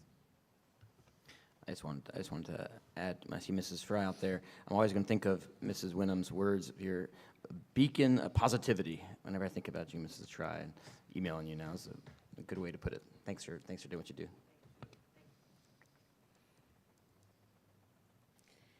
All right, shall we get into the real fun stuff? Let's talk money. Okay. Are you ready? The Okay, budget. So Here we go. So first up, if we could do the presentation.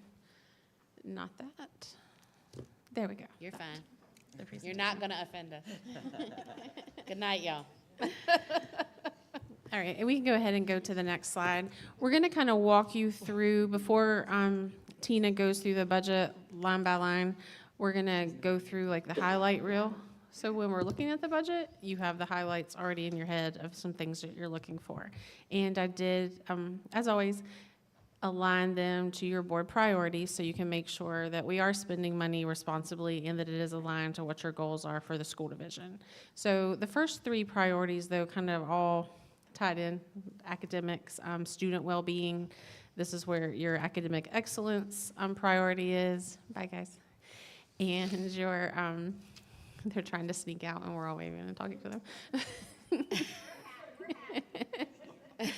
And the goal of the well-being for students, and then the CTE priority. So first of all, like it's like kind of some things going on, because it's a good idea to get in your head, like, okay, so what are we doing now that's actually, where are our funds going now? What are some things we're working on? You think in these priorities, our big implementation, remember a while back when you adopted textbooks? Well, those are actually like in the classrooms and they're being used and they're tied to the science of reading. Our teachers have been going to letters training and Orton Gillingham training. They've been working to align the curriculum with how we need it, still a work in process. This hits the state. There's trainings coming up for administrators next week for our region, but implementing the science of reading is a requirement for the fall. Well, we adopted our textbooks, over a year ago. Really, it's almost been 2 years ago. So we're a little ahead. Our teachers have had some practice time. So when the state's coming in and we have to have our plan in place, our teachers are a little ahead of the game. Like, they've been in it. They have their stuff. They have their curriculum. They're just tweaking things now and really getting used to it. So when fall comes, across the state, there's probably going to be some anxiety of people just getting in their books, and that was our teachers a couple years ago. So that's really good. That's things going on with this set of priorities that's in action right now that's helping. And for like student well-being, we were just recently able to use some of the VTSS funding that we get to hire a local mentor to help students that just need like a little push, a little something extra to help them. Like maybe they've been to the office a little too much with discipline, or maybe they just need a little bit of academic support or just some support to stay on track. So that's another great thing that's happening for kids. But for this budget request this year, we would like to add at least one additional teaching position. We talked in our work session last week before last, when was that? Week before last. We know we had the list. There's a lot of requests for extra positions, but we would like to add, we need to talk as an admin team because they're both critical, an additional classroom teacher or an additional special education teacher. So we would like for at least one position to be in the budget. Remember that ESSER is gone. There is no ESSER position unfunded being carried over into this budget. One ESSER position, our behavior specialist, when we got the All in Virginia funding, we moved it over, we'll be moving it next school year into the category that they gave us funding for chronic absenteeism, because student behavior and chronic absenteeism definitely tie together. So that position is being moved into all in funding. So again, not funding from the county, that's funding from the state. Also in all in Virginia funding, we added an assistant for our English language learner teacher to help, just an IA position basically to help the students and to support the EL teacher. So that's being added. And then one other ESSER position, which was our technology specialist, Taylor. That was in ESSER. Lots of change with technology. We have a tiny, tiny, tiny technology department. So if you'll remember, we had a PR position that is built into the budget. So that money is being moved over. So we'll be able to move that position forward with funding that we already had. So those are things to note in this budget. Also in this budget, you're going to see an increase in prep services. Things are going up, prices are going up.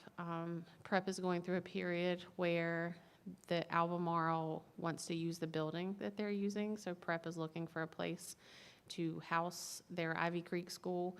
Some of that is going into our cost increase, and then just some regular cost increase, like staffing cost increase. Nita, I don't know if you want to speak more to Prep, or I mean, that's kind of it in a nutshell. Things increase, and we're being hit with that. And then there is a local match required textbook increase that you'll see in the budget.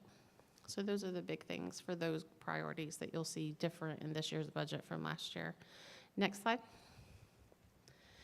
If I miss something, you just pipe in. This is where a lot of our money goes. You've heard a lot tonight about the importance of our employees and our teachers, and that's the backbone of everything we do, as a great teacher in the classroom with our students. So we do want to create a highly desirable work environment. There was a 2% raise given last month.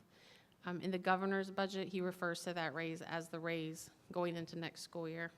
And he also added a 1% bonus for all employees for fall 2024.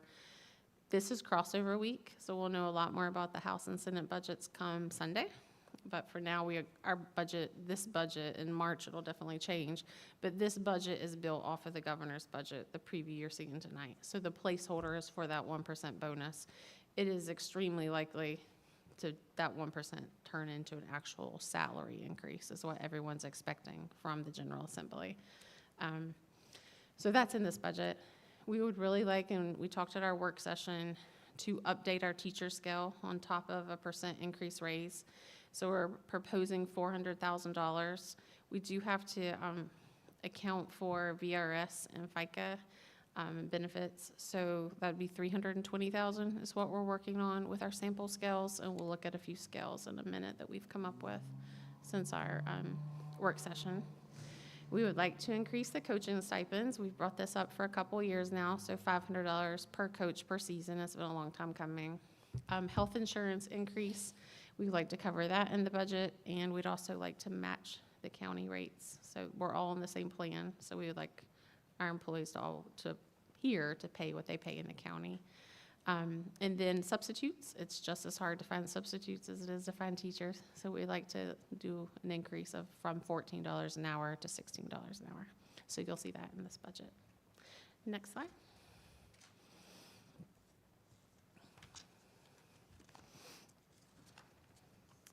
Right, and a lot of work goes into making sure our buildings are safe. So some of the things that you'll see, we need a new gate at Waverly near the concession stands. That one's kind of old and not functioning well.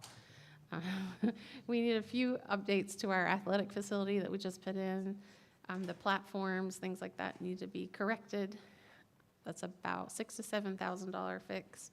We have a couple of schools that are requesting furniture. Some new furniture. A lot of our furniture, kids are hard on furniture, so it does wear out and we need to replace it. The tiles in the science rooms at the middle school need to be replaced. Yes, okay. And then, just as your bills are going up at home, our utilities, we're seeing an increase, so that's reflected in the budget as well. And then capital improvements, if you go to the next slide, the big capital improvements that are discussed in our joint capital committee meetings with the county and the school board, each have members on that committee. You'll see the big ticket items that need to be addressed. And that's our makeup air units that sit on the top of Waverly. That's a $900,000 price tag. The BAS system at Waverly, $397. The heat wheel replacement at the high school, $65,000. Exterior doors, we have several doors throughout the division that need to be replaced. And $75,000, you would think that that would cover like tons of doors everywhere. But I think like at the school board office, just our set is like $17,000 or something like that. So heavy duty doors, it's amazing how much they cost. And then painting, there's a lot of like touch-up painting that needs to be done district-wide. And then every year in our budget for CIP, we have 2 school buses. So we add on through a replacement cycle. So our capital improvement budget is $1.7 million. Next slide. Oh, you know what I think I missed? I missed the big total. If you go back a slide really fast. Back one more. There at the bottom. Didn't mean to leave that number out. But the request in the budget over last year funding is $1.1 million that you'll see in the budget. Okay, you can go forward again. This is a side note for now. This is drilling down a little bit. When I was talking about that $400,000, we're looking more at teacher compensation and what can we do to the scales. If you go to the next slide, you'll see a rough comparison. These numbers were pulled. So this is Madison at the top, highlighted in the blue. You'll see our current salaries for each of those steps, starting pay, step 5, step 10, and step 20. And then you'll see like Culpeper, Orange, Green, and Rappahannock. The first number for each school division below is what I found on their scale for this year. But I went ahead in parentheses because most school divisions did the 2%. Not everyone's updated their salary scales online. So in parentheses, I went ahead and added the 2%, assuming that they likely did that. So you could see where we would be if everyone also did the 2%. So you can see how we compare. Get this slide so I can see. It's hard to see that far away. We're not too much out of the game, a little bit, for starting teacher pay. But if you want to start looking at step 10 and step 20, things really get away from us. That's why we have more experienced teachers. VRS, especially teachers that are part of Plan 1 VRS, it's based on your retirement is based on your 3 highest years pay. So if I'm someone with a lot of experience and I know a neighboring school division has an opening, then I can go finish my last 3 years there and really help my retirement pay. So that's a concern that we have. And if you go to the next slide, since we're proposing to work on our pay scales, this kind of gives you an idea right now of where we're sitting.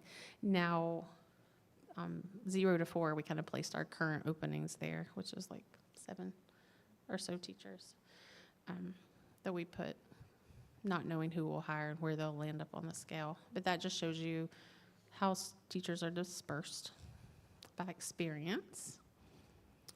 And then, if you don't mind pulling up the salary scale options on the other screen. And I apologize in the audience until you get until you have access to your computer at home. You're probably not going to see that really well, and I'm so sorry. But I will read across the top so you get an idea of what the scales are. But I also have to pull it up on mine and blow it up because it is teeny tiny. So the first scale is our current teacher scale, so you'll be able to see across. And this was just us brainstorming how could we disperse in a meaningful way the $320,000. The draft scale A, so that second column, just to give people a frame of reference, because the board's going to be able to work on these scales for a while. The $400,000 will be built in the budget.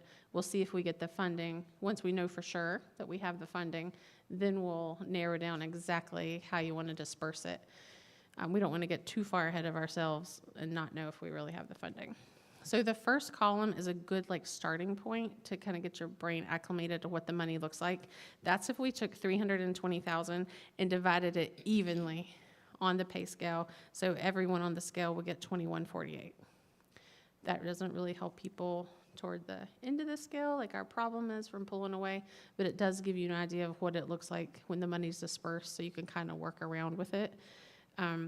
Draft scale B is $320,000, but it's if we dispersed on the scale $14.43 for everybody, so divide out $215,000 for everybody on the scale, and then pull out, because the board has talked about longevity and people that have committed themselves to working in Madison.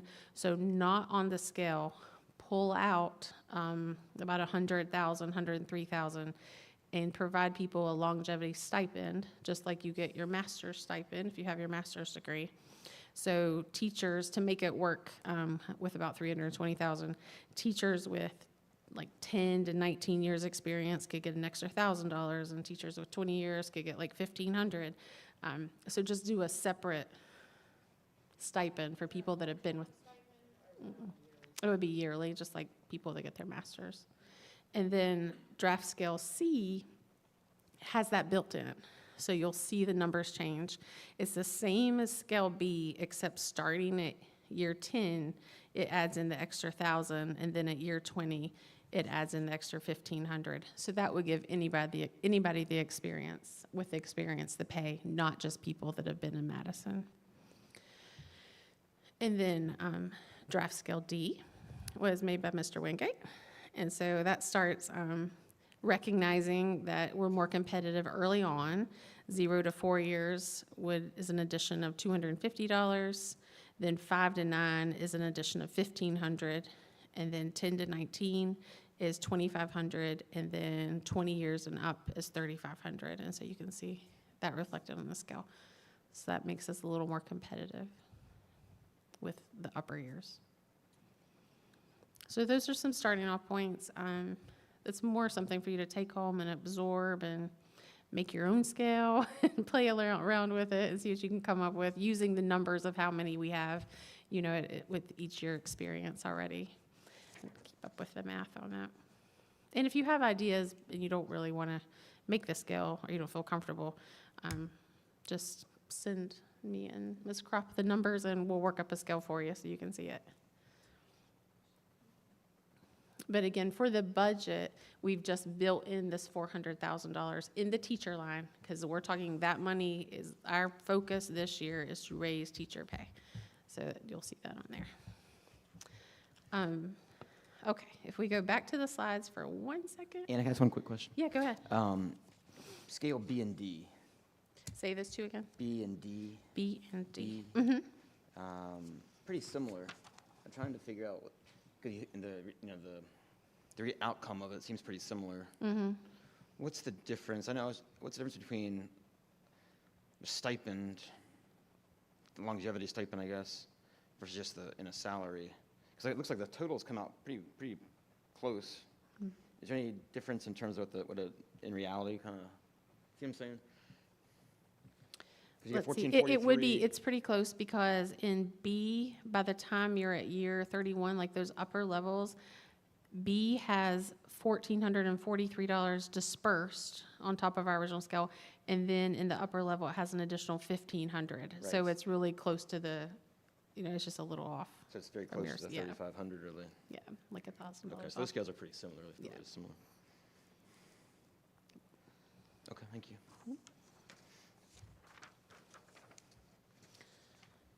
Any more questions about the scales? Okay. And we talked, for those that weren't here, we talked a lot about this at the work session.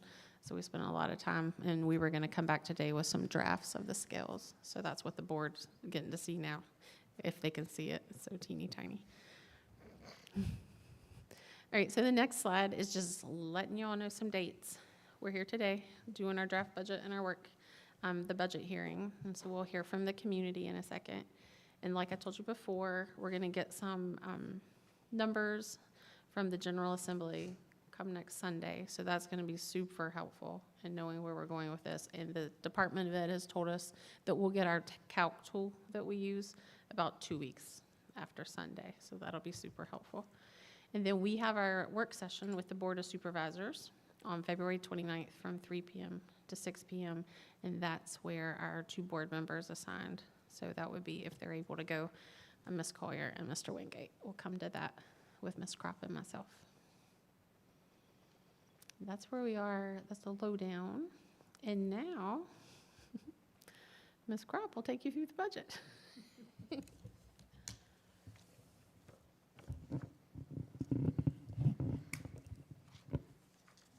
Okay, if you could pull the superintendent's proposed budget. Okay, and we'll start with the executive summary. And I'm not going to go over each little detail, but please stop me if I get rolling too fast or don't answer your questions.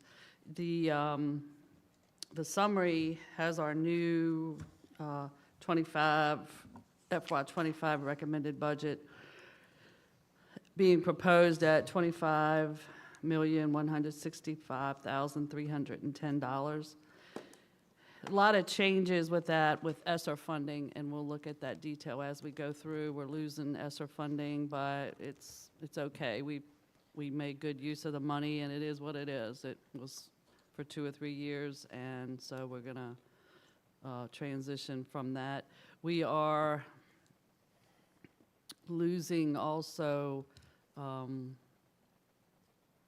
most of the federal funds we're losing is ESSER.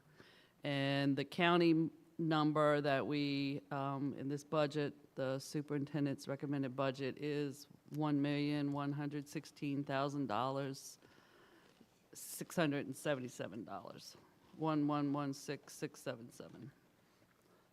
So it's the 1.1 that we had talked about. So if we can go to the next slide. And the compensation is at the top. We have all of those, the definitions include the 2% raise that was effective in January, and the 1% bonus is for all of the positions. In the teacher line, we have added the $320,000 for raises, the $27,000 for coaching stipends, and then we have transferred from teachers that we didn't fill down that we're going to use prep services for. That's going to be a little bit better. Prep services are up. We need some more prep services, and the costs are just going up, but some of that's been moved down there.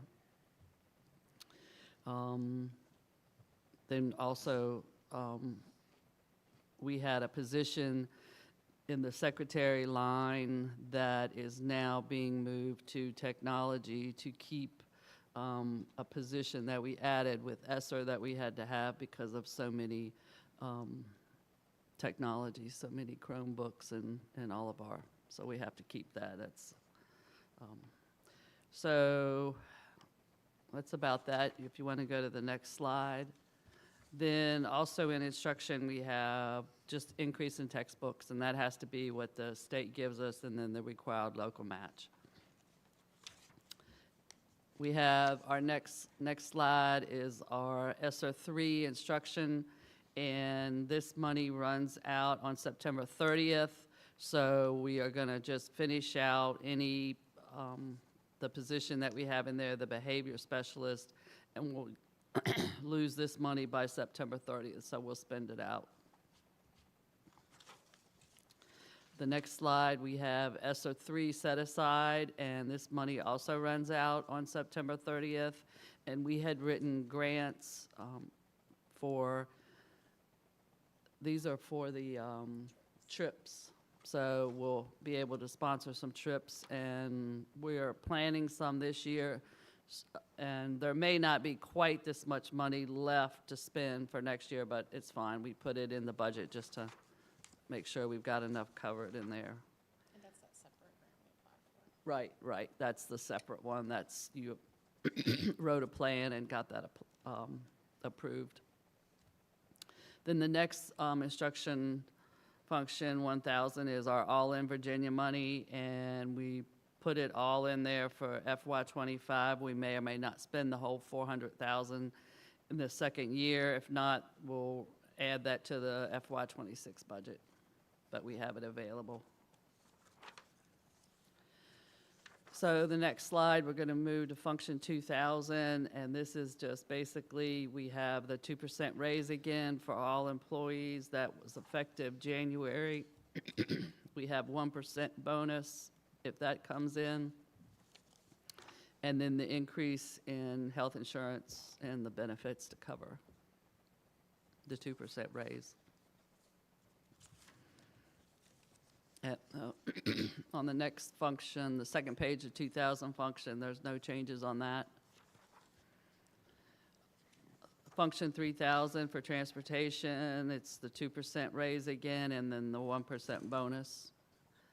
That's in the governor's budget, and increase in fringe benefits to cover those. In function 4000, we have the same for the compensation. Contracted services are up some, lease costs are up some, and that's copier costs. Utilities are up, postage is up, using for the mailings, mostly for the schools. A little bit up in insurance and custodial supply costs. On the next slide is the end of the 4,000 function with an increase of 87,586. Then we go to function 5,000, which is no increase, that stays the same. That's non-instructional and athletics. In function 6,000, we had nothing budgeted for this year and nothing for next year, but this is in there because we had the school construction grant, actually what we spent for FY23. Then we have technology, function 8,000. We have the 2% raise and the position that we're putting in there from, that we need, that was in ESSER.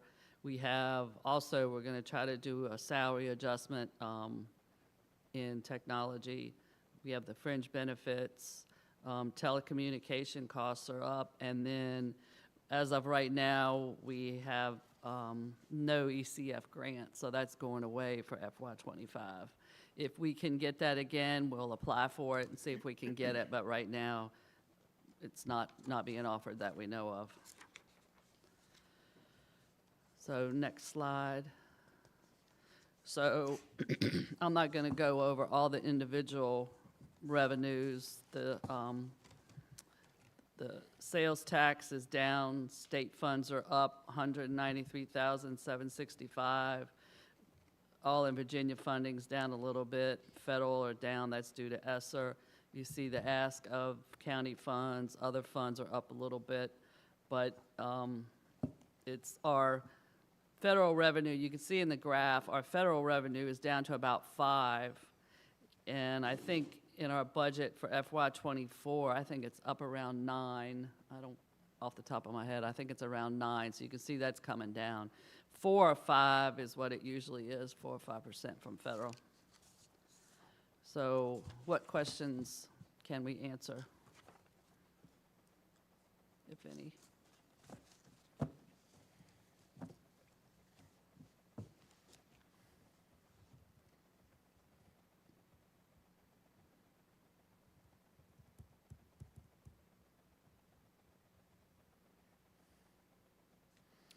It's my understanding we present tonight, and then you all vote next month in March.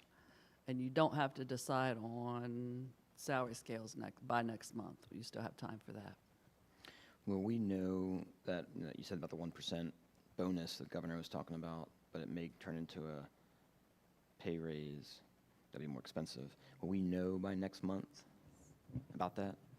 Do you We think? will. We'll have a really good idea on Sunday, because it'll be two separate budgets, one for the House and one from the Senate. But at least we'll get an idea, because they tend to meet in the middle somewhere. So we'll have a much better idea of what to expect. Okay, thank you. When will we know about the health insurance cost? End of February. Yeah. End of February. So we're a couple weeks away from that. It's always awkward building a budget right now, because there's so much stuff up in the air, but we got to get some things rolling and let the community know the things that we need, so.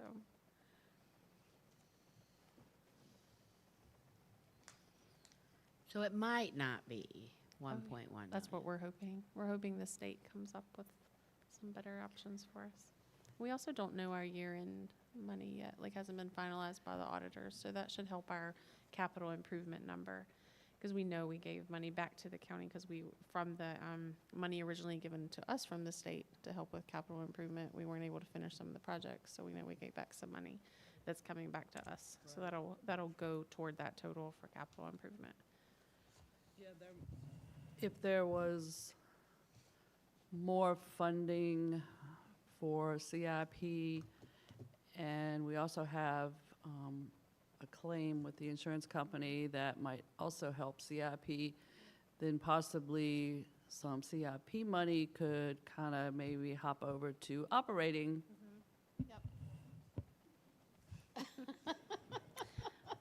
That's what we think. But we do we were very careful to make sure that money that's unspent goes back to the county. So.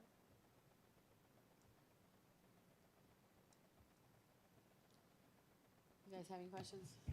Well, I just wanted to mention, again, if we go back and look at the presentation that showed the priorities for 25 and estimated costs, I really think our Building and Trades Department, it'd be really good for them to get involved putting exterior doors in. Painting might not be the most desirable thing to do, but some people do it because it makes money, and we could probably save a whole lot of money if we could get Building and Trades to do some painting. And there was one other thing, I can't remember what it was. The gate at the concession stand. I believe, we could make the purchase and do install in-house. I think they tend to install it. The maintenance crew installs it. But let's make sure we get Building and Trades involved into it too. Have them observe, learn how to install the gates.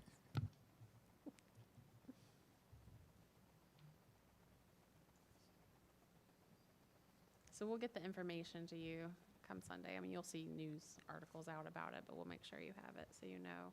And then while we're waiting and things are going on, if, just start looking at teacher scales, and if you want to design your own scale. You guys have any questions?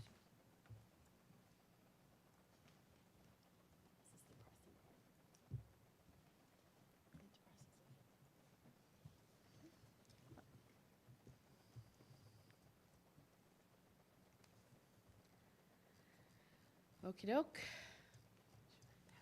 Thank you all for your hard work. I know it's so up in the air, and I feel like we just did the budget. Now we're doing it again, Because we did. and we'll just keep doing the budget.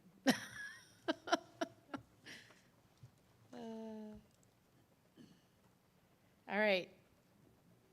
So our next item on the agenda, now that you guys have heard what we heard.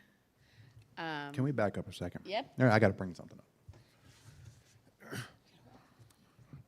I'm not going to be the most popular person, okay? So one of the biggest complaints that we have in this county is the grades right now, okay? Or has been since COVID. Grades are down, SOLs are down, everything's down, right? So in the business world, when you spend money, there needs to be a return on investment, right? ROI. So if we increase salaries for the teachers,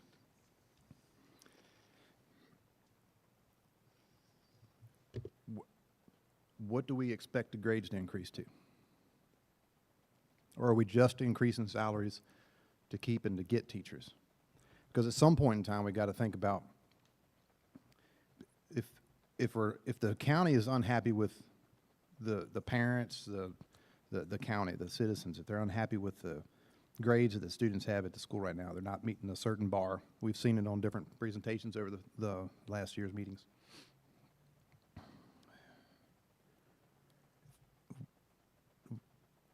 Throwing money at things doesn't make them better, okay? So if we do increase the salaries, then there needs to be some level of expectation that grades are going to increase. So how do we quantify that? I'm not saying I know how to. So it kind of is already. I know exactly. I mean, yeah, you're going to pay for something. You expect a return on your investment. Totally agree with that. When the schools present their plans, did we do that in October, September, October? Whenever we actually did that. That is the goal. So part of those plans, and it's hard to remember way back, I know, but there's goals in school plans, like we will increase our scores by 10%, we will increase our scores by 15%. Those are goals that schools have written in their school plans, and it tells you, like, this is what we're going to do to reach those goals. So each of our schools have those plans, and they shared them. They don't go as a detail. I think they kind of give you overviews when they come. But each of our schools have those goals. Our teachers have to have meetings. No, our elementary school, they were just finishing their mid-year reviews with their principals. So there are things that go on in a teacher's world and in a principal's world where they are checking for that, like how much improvement are students making in classrooms. So that is something that is looked at. When salaries, we're hoping with the increase that will become more competitive so that when we go out to job fairs or when people apply, that it's more than one person or more than two people applying for our positions. And we want to raise the pay of the people we already have. But there's already things in place when any of our staff members, but I know we're talking about teachers right now, when they're not fulfilling their responsibilities, teachers go on a thing called a plan of improvement. And they can be on that for up to a year, well, really up to 2 years. And there's goals they have to work on with their administrator. And if the goals aren't met, those are people that we bring before you, and they lose their jobs. So there are things in place for that. We're seeing, because of COVID, we are seeing more students struggling, but that's when we're looking at student growth. It's not as high here as we want. We want to improve. We still have a ways to go. But those, I think, does that answer your question? Just, are there things in place? Like, we're not just like, hey, more money. Like, I mean, you got to do certain things to keep your job. Yeah, I understand. I do understand where you're coming from. I just, if I only spoke as a school board member up here, then I would only be a proponent of just the school stuff. But I'm also a citizen of the county that pays taxes as well. So I'm looking at this from every different angle. And I, too, want a return on my investment. And our money's paying for teachers to teach children, and the grades are the outcome of how well the children are being taught. And I'm not saying it's all the teacher's fault or all the child's fault. I know a lot of the classes I had when I was growing up, it was a lot of my fault that I wasn't doing real well. But regardless, if we, and I mentioned this during the work session, if we're talking about raising teacher pay to acquire more teachers, to entertain or to bring more teachers in, I mean, it's just, Orange is going to do the same thing because they can't get teachers. So Green's it's- going to do the yeah, same it's gonna thing. be And then constant. we're in the same boat. And I agree. the price of a teacher keeps going up, but the grades are the grades following. And if they are, then fine, I understand. I just want to make sure that, I want to know that that's what's going to happen. And I feel like we do need to rally the community and rally parents, because sometimes there's the attitude of, I don't want my kid to take that test. Well, that test is a reflection on our schools, unfortunately. So blowing it off and saying that's not important, or I don't want to stress you out, like, we got to help a kid not have testing anxiety, but we do have to take it seriously because it does reflect on our schools. So we're kind of caught there too with like a small percentage, but there is an underlying like, oh, my kid doesn't need to take this test. Like, we need everyone to take the test, because that is unfortunately how we're graded and how we're seen in the community. So we need a little bit of help with that, like the PR and it's important. It's almost like a school spirit thing. We got to take it because that's how people see us that don't know us. They see us by our scores. And you guys all go in our schools with us. And when you're in a classroom, like you can see what the kids know. Like, we see so much learning going on, and it's so positive. And then you pull up our scores, and that is not what you're looking at when you see those test scores. So there's a disconnect. One other thing I mentioned during the work session too, and this is in no way, shape, or form a dig at anyone in person, but if we're looking at increasing pay for existing teachers and new teachers coming in, I think we need to offset that by putting a hold for, I'm not sure what amount of time, how many years, a year, 2 years, 5 years, but putting a hold on administrative salaries right now, because I just, knowing what I make now and what we can live off of, there are some folks that make pretty good money. And if we can put a freeze on those salaries, that we're Madison. I mean, this is a small county. We're not a big school system. So I think we need to offset those. I was going to add a couple of ideas, thoughts. I think, Mr. Sheets, I think the county public should have an expectation that as we increase salaries and are more competitive than we are, as you say, and will be ready to step in and say you're not meeting the mark. And that being competitive is an important part of that, because if you're not competitive, you're kind of stuck with, well, we either don't rehire them or we don't have an English teacher next year. And so being competitive, I think, is an important part of that expectation, is letting us retain good teachers, and teachers who aren't meeting the mark should not be retained. So I think that's part of it. Another idea I just have, and I don't know, about SOLs. I've been, my son's taking some SOLs and asking about, how many kids try, and it's always, a lot of them don't try very hard. And I think we should try to, I don't know the answer, but think about how can we incentivize students to take those SOLs seriously. Maybe it's, maybe teachers, maybe we have to say it's 20% of your grade, or, some piece of your grade, so it incentivizes students. Because if they're not incentivized, they're just not going to. It's just human nature, I think, that if there's not a reason, a physical reason for them to want to do well, I think we've got to do that. And this is all, small pieces, my son says, but he talks about, the kids say, and your insight, student representative will be interesting, but the kids, according to him, say, well, it's not part of our grade, and so why do I care? And it's just, I think, just something to think about, how do we incentivize? It's an important, as you said, it's really, if the kids don't care, then it may not be an accurate reflection of how they're doing. And if that's the case, then we're really kind of spinning our wheels. And so I don't know what the answer is, but just something to think about maybe. And Mr. Sheets, I agree with you in certain respects. And in certain respects, I also go, 25 years ago, that would have been a very, very easy thing to do, because there was like a waiting line to get teachers into buildings. And right now, it's not just a fact of trying to be competitive, but just to attract some quality, hopefully. Because right now, and I'm not saying this is the case in Madison, but in certain places, there are teachers that are getting jobs that probably wouldn't have 10 years ago. And then that's a very sad statement to make. And there are coaches who are coaching that probably wouldn't have been coaching 10 years ago in a lot of different divisions. Again, not speaking about Madison.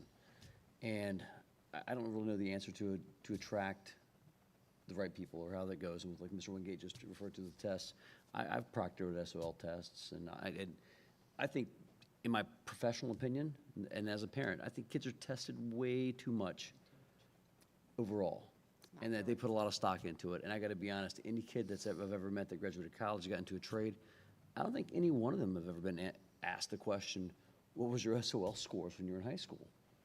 And so in certain respects, the test scores have some validity for someone showing like accountability in certain respects. But as far as like applicability in the real world, I'm not sure they really do. And as far as like getting quality teachers in, that's got to be a priority. Is it always going to be the case as far as return on investment, as far as what we think about as far as a score or a test? It is. It's kind of, you get what you pay for. I mean, for anybody that works in a business world, I'm sure that nobody wants to low bid a job that they're doing. They're putting electrical conduit in certain areas. And for teachers, I mean, they're looking for the best opportunity for them too, not just to live out of passion. Nobody wants to ever show up to work if you're not getting paid. And money's not the answer to everything. But I will say that trying to find a way to get in competent teachers that stay, man, it's tough for everybody. It's not just Madison. You're right. They're going to go up, and Greene County's going to raise, and Loudoun. There's always Loudoun. There's always Loudoun. But there's also situations sometimes you feel that place where it's home, and to find the middle ground here in Madison. I don't think we're ever going to be in that situation where we are the highest paying county. But man, there are so many other great perks, and being able to promote that as far as our community level, the students that we have, the parental support that we have, and as far as the getting our grades up, is not just our teachers and our administrators, but we already discussed, we have an attendance issue.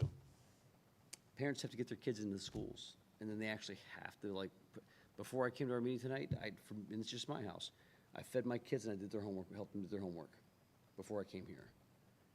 And that you have to have some accountability to your kids. And we can't hold parents necessarily always accountable, but sometimes we have to, hey, you need to be pushing part of that. And our community has done some great things in the recent times where we've got the baseball diamond just got cleaned up with a bunch of parent and community groups, and that's great. We've got volunteerism coming into our schools. But yes, teachers teach, students are supposed to learn.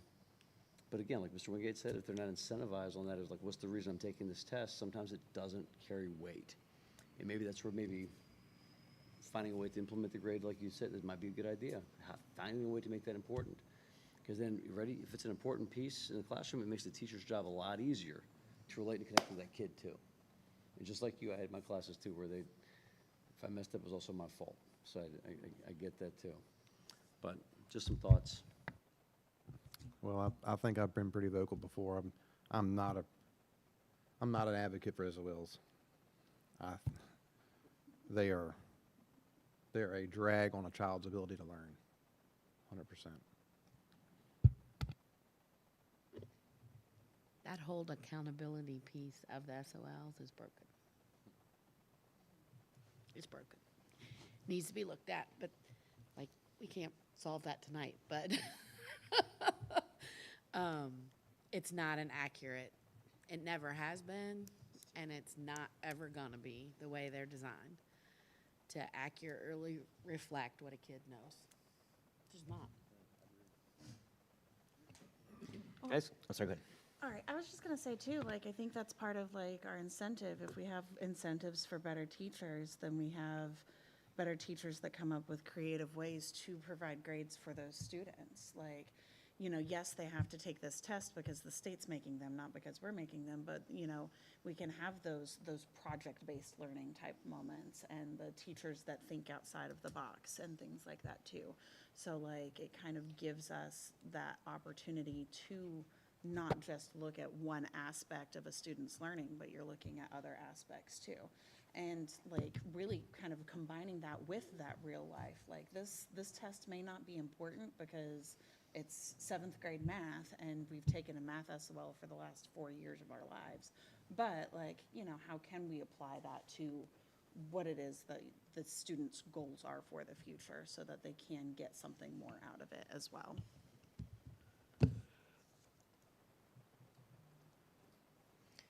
I asked our student rep, what do you think? What do the students say about SOLs? What's their attitude? And of course, it's a mixed bag, of course, but what would you respond? Well, for SOLs, I feel like ever since, when did we start taking SOLs in third grade? Yeah. Ever since elementary school, everything we learned is geared towards the SOL, not necessarily to be applied to what you're going to use in everyday lifestyle. I remember in elementary school, learning things like about government and stuff like that. Like the teacher will most likely say, you need to know this for the SOL, not you need to know this for your life. And I can tell you right now, it's bad, but I really don't know nothing about the government. You're in government. I know I'm in government, but that's what I'm saying. Like, it's not being applied. And I didn't feel like I needed to know it for my life, just for the SOL. I personally have always been a pretty good test taker, but I don't think that it should be, applied maybe to the overall grade, because maybe not the SOL, but like a test like the SAT did not reflect my GPA at all. I have a 4.2 GPA, but got a 980 on my SAT. So, I mean, I don't think it's accurate at all. And as far as like grades being low and stuff like that, I think it's the individual student's motivation. I think that every teacher that I've had has done a pretty good job, but there's always some people that don't want to learn, don't have the motivation to learn.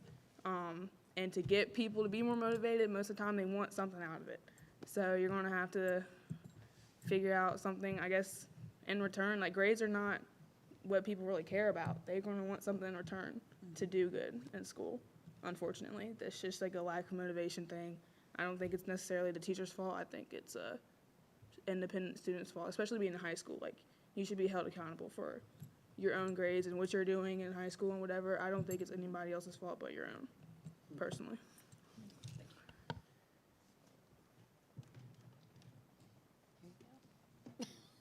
The trouble is, I agree. I mean, kind of like raging against the machine, though. I mean, it's a fact that this is how SOLs do matter. And so, I mean, unless you just say, hey, we're not going to care about it, and that's one route. The trouble is, we want some accountability. You got to have accountability. It's an accountability tool. Maybe it's not the right tool, but it is a tool. So I don't know. It's a hard thing to figure out. I think maybe the worst thing is doing it, but being sort of a hand wave where no one cares about it. And it's kind of teaching students that, don't try hard or something. I mean, we're not doing that, but it's a tough thing. I don't know. I don't know the answer to it. SOLs. Wish it'd go away, but it's not going to, I don't think. They just increased them, so, I mean, but I think that's a big factor too, is that, I know from the school district's standpoint, they are looking at individual growth, not just your end-of-year test, which means 3 times as many tests for the students. My 6th grader's taken 2 6th grade math SOLs already this year, but you get to see his growth across the year as well. And I think maybe kind of having that looked at versus the end of year score of ultimately the goal is that every student learns something through the school year. They're better off at the end of the year than they were when they started. I don't know that this is the right tool to test it, but I don't think we have a choice in that either, so.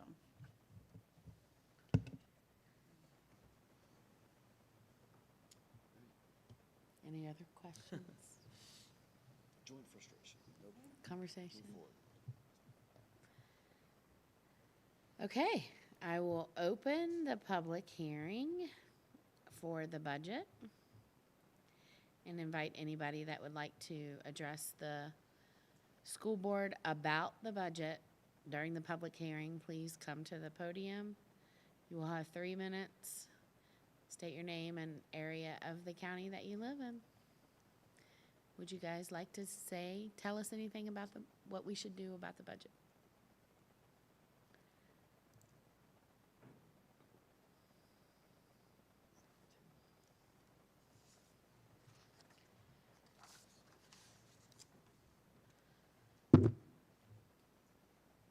Mike Sharman, Novum area of Madison. So there had been mention earlier of engagement, I think it was called protest, but civic engagement as part of education. And a number of y'all were mentioning in terms of how do you make education more productive. And then Ms. Davis had mentioned how interesting it was and educational it was to go to legislature. So February 21st is the pro-life rally at our legislature this year. So you might want to load up all those buses, which are costing you $1.7 million in your budget, and have that be a all-Madison school day. Looking at your budget, you do have $1.7 million for transportation. And just looking at the stats I can see is you have 1,600 to 1,800 Madison County students. So, you know, $5 to $6 per day per student transportation is not bad, but how many actually are riding a bus? I know we never see more than maximum three or four kids on those great big huge long buses on my dirt road that leaves lots of ruts. So really looking at what can you do innovatively with transportation, what do you need to do, what's required. You know, Jeep's coming out with a really nice Grand Wagoneer, and that might help increase your attendance if you have one of those, because that costs about the same as a bus, right, 120,000 bucks. So, but seriously, I mean, think innovatively about transportation, because that's a large number. Then also, it just seems to be slightly coincidental that the amount that you're losing in federal funds with ESSER is the amount that you're having to increase of county funds. And when we first got into the money that the feds were going to be giving, everybody was told, don't get dependent on this. And yet, it just, looking at the columns, it looks like it has. And then just looking again at your kind of bottom line, it looks like you're, well, between $13,900 and $15,000 per student per year on your budget. So not a high private school tuition, relatively low, but just encourage you to be thinking of that as opposed to this one large number. But one job I would never want to have is either the clerk or deputy clerk or the superintendent, because they're having to crunch these hard numbers and give them back to you and still get kids in school and teachers there to teach. Thank you. Thank you.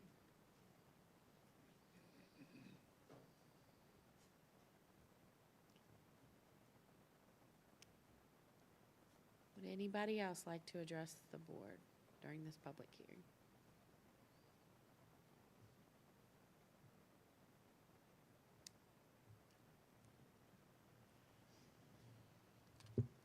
Okey-doke. We will move on. Our business approval, the only item in business approval is to approve the continuation of the cost savings agreement with Rappahannock County for the 2024-25 school year, and to authorize the superintendent to execute that agreement.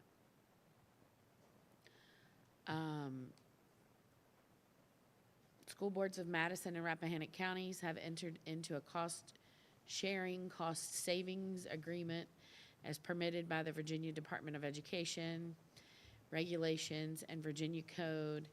Any school board of a school division in which fewer than 1,100 students were included in average daily membership for the preceding school year in a locality that has a local composite index of 0.6000 or greater and has 65% more of its local taxes coming from real estate as calculated by the Auditor of Public Accounts and reported annually to the Department of Education.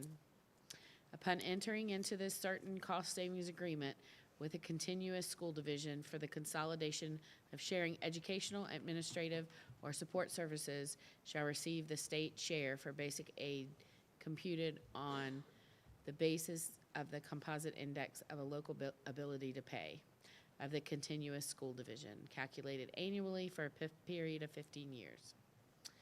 These kinds of agreements have been in place since the 2009-2000 school year with Rappahannock. And there's a PDF there that explains the cost savings agreement. Ms. Graham, do you have anything to add? I think this agreement has been in place for like at least the past 14 or 15 years, so it's, yeah. Any questions, board members, before we go into a motion? Two things I just thought of reading this thing. I don't know if, like a lot of kind of MOAs, I don't know if it's happening or not, but one of the lines is, prior to putting surplus school buses up for auction, Rappahannock will offer surplus buses to Madison at no cost. You know, has that ever, we ever heard anything about that? We're spending $240,000.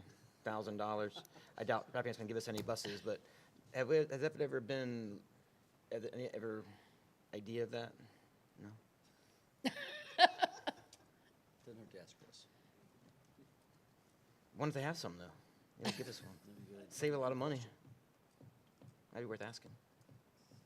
Another thing was, you know, you don't think so But much we about also probably don't want to spend our money on surplus buses. We're not spending our money. It's at no cost. It's at no cost. No cost, right, but our money to fix surplus buses. Right. Usually by the time schools get rid of buses, There's a reason for it. they're no good. I mean, right, you're supposed to keep them 12 to 15 years, and we keep them 20 or. Unless they're getting those electronic buses or something, even electronic buses up in Rappahannock. We don't want them. Maybe they got them, and they'll give us their diesel buses. We'll take diesel buses all day. Rappahannock is kind of like that, you know. I don't know. I'm all for a diesel bus if they're getting rid of them. Another thing is, other ideas, I mean, it's another off-the-wall thing probably, but it talks about cooperative purchasing, healthcare. Cooperative purchasing, more people to drive down healthcare costs. Something, I mean, just an idea, I mean, something, a lot of work to be done. Right. But that And- would decrease healthcare costs probably. And we can talk about that, and we've talked about that over the years, and I don't want to get on a long explanation, but what happens when you put groups like that together, it's good when you start, whether you have 2 schools or 4 schools or whatever. As soon as one group has a bad experience or one group has a good experience, the good experience group, they want to pull out because they have good experience and they don't want to pay for the school system that has the bad experience. So when those groups are formed, there's nothing really to keep them together. It might be good for a while, but it's just a matter of time before they come apart. Because you need something that you need something that keeps people together and keeps the group together. And what keeps us together is we're with the county and we're all in Madison County.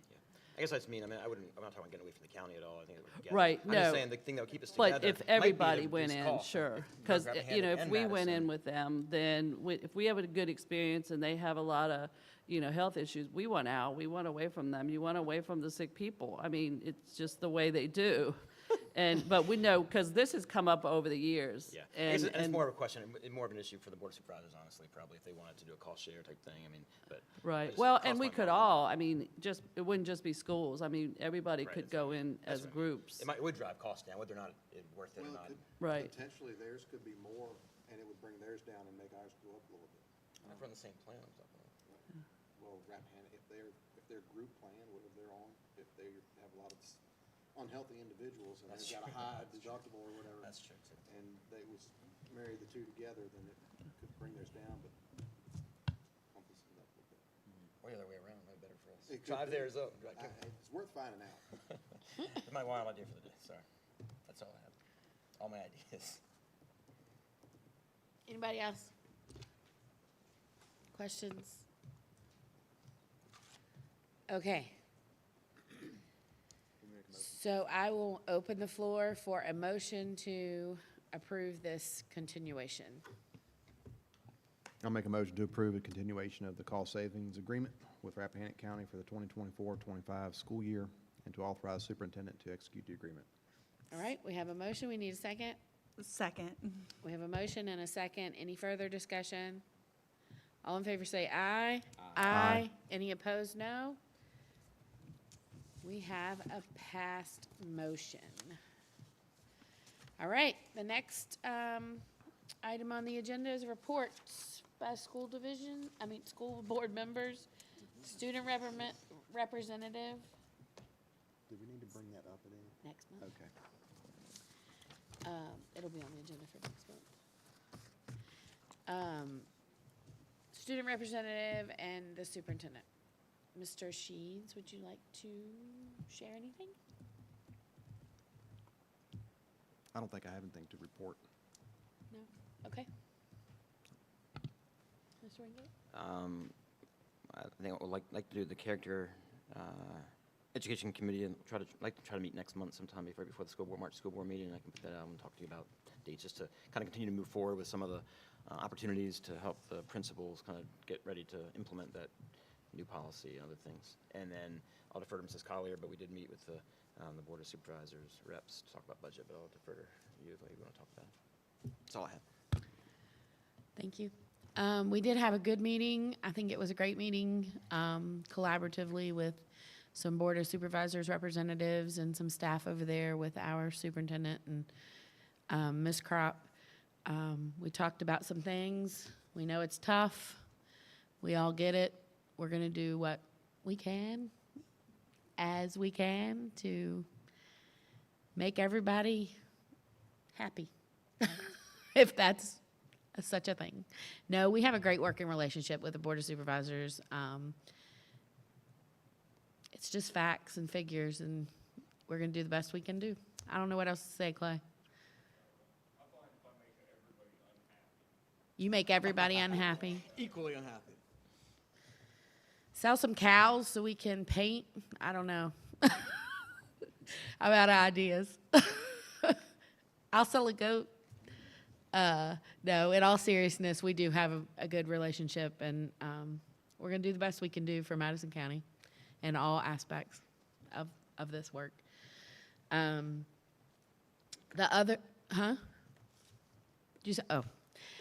other thing that I wanted to say is we have a prep board meeting next week, so I should have a report on that next month.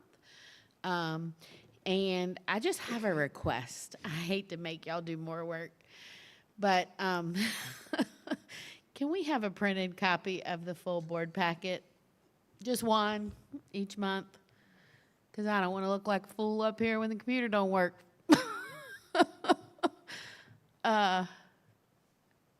It finally came back, but can we just have one printed board packet? That's all I have. Thank you. The only thing I have to report was I attended the Blue Ridge Governor School with Ms. Graham last week, which was very educational in its own way. It's like kind of like a little mini school board. Kind of excited to see how that's going to work out. That's going to benefit Madison, and I believe the amount of students we had was 66, was it? Or no? That were looking to go there, which was quite the higher number compared to our cohorts, if I'm not mistaken, which was very impressive. And it was we had led such high estates on the applications with them saying that there were so many better school systems than us. But that's okay. They can live with the disillusion of that. But other than that, attended some basketball games. Youth nights were packed. It's been some great community service down at the stadium, at the clinic for baseball. It's astounding to when you ask the community to come behind a school system, how well it has responded. And as far as some of our painting needs and other aspects, I'm sure they would. I'm not necessarily a professional painter, but I too would pick up a paintbrush and stroke out some dents here or there if I had to. But there you go. I'm right there with you. I'm on it. It's tremendous because, again, I think Madison Strong is more than just a bumper sticker. It is a true way of life here. I have nothing to report. Okay. So last week, I'm pretty sure, was Kindness Week, and for Principal's Cabinet, we did this survey that was sent out to all of the students, and everybody got to elect, I think, one per grade who showed the most kindness, and just out on the TV there and on the social media platforms are going to be the people who were nominated and posted for that all this week. Ms. Wyndham just told me today that we plan on having some guest speakers come in for Black History Month. I think she said something about people from HBCUs and stuff coming in. I think personally that would be really cool. Girls indoor track, the 4x4 team relay won first place, and they're going to states.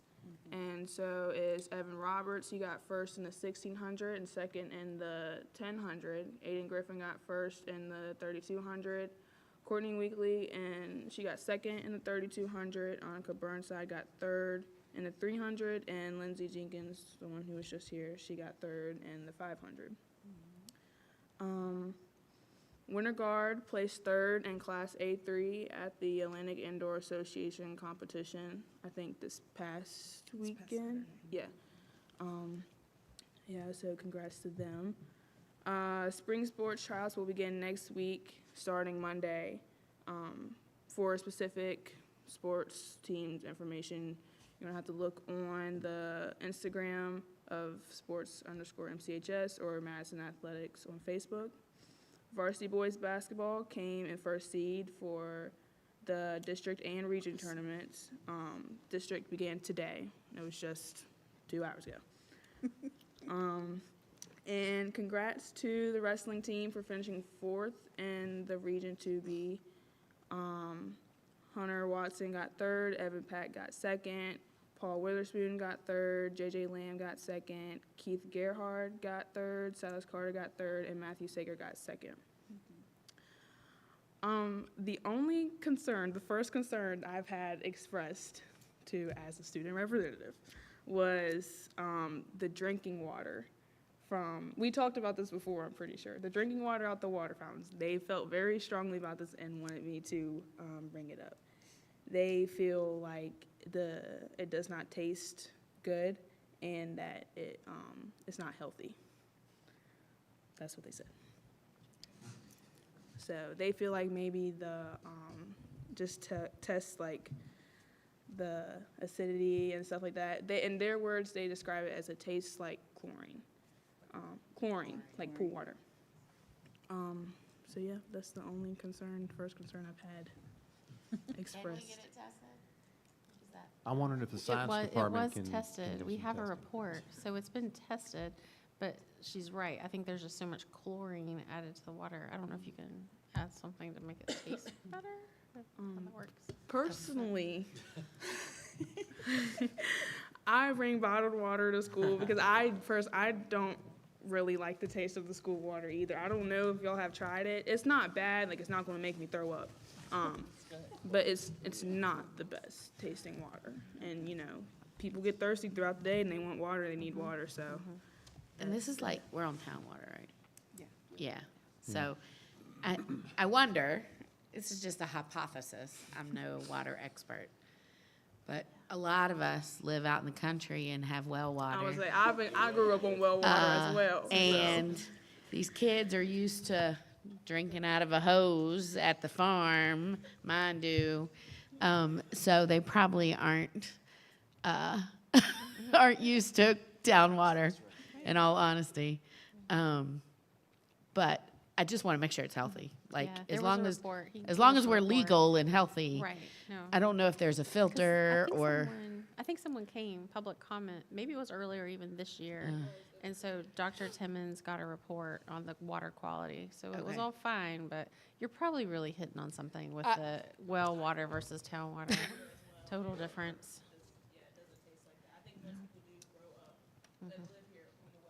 Yeah, like, Yeah. I don't mean to downplay. I'm not like, it's probably a real concern, but like, yeah.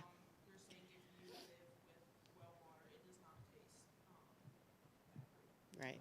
Well, that'd be something to find out is who handles our water, because we had an agreement with Rapidan Water, yeah, and but that's not in there now? We're not part of that or something? I can't remember what all happened. I thought it was still RSO. Are we still with RSA, Clay? I thought so. I wonder if they're changing, doing anything. Maybe they had a busted water line, they put a bunch of extra bleach in there to kill bacteria. I don't know. I know. But if you are used to well water, you probably do taste the chlorine like you were describing. It's Kids are tasting just a it. hypothesis, like, I don't, If I'm thirsty, I'm gonna drink it. I don't think it's going to make me sick or anything like that. It's just the taste of it is not, yeah. it's not. We can have a taste test at the next school board meeting if you guys would like. Bring you some samples.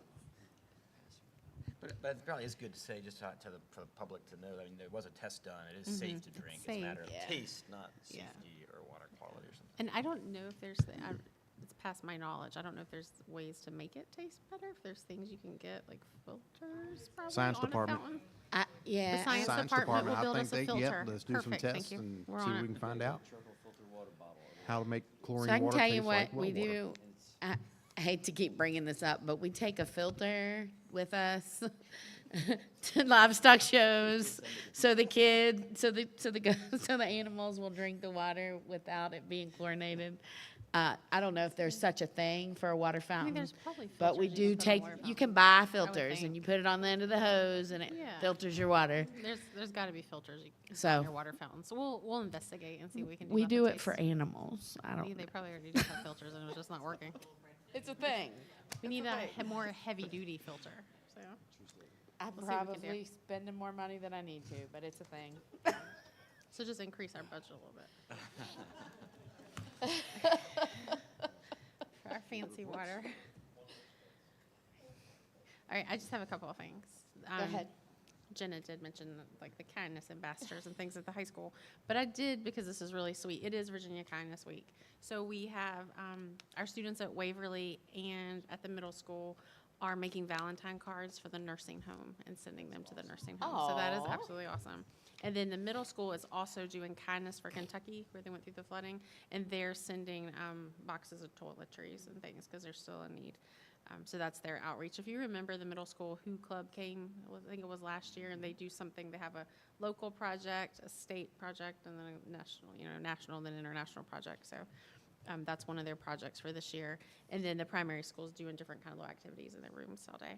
And then Jenna did mention for Black History Month that the high school is doing, they're calling them lobby talks. So the local historians are setting up in the lobby and inviting kids over so they can learn more during like their lunch breaks and their hall changes. Some different things going on. But then also for Black History Month, K-8, they're doing, schools tend to do like highlights on the morning announcements and then enhance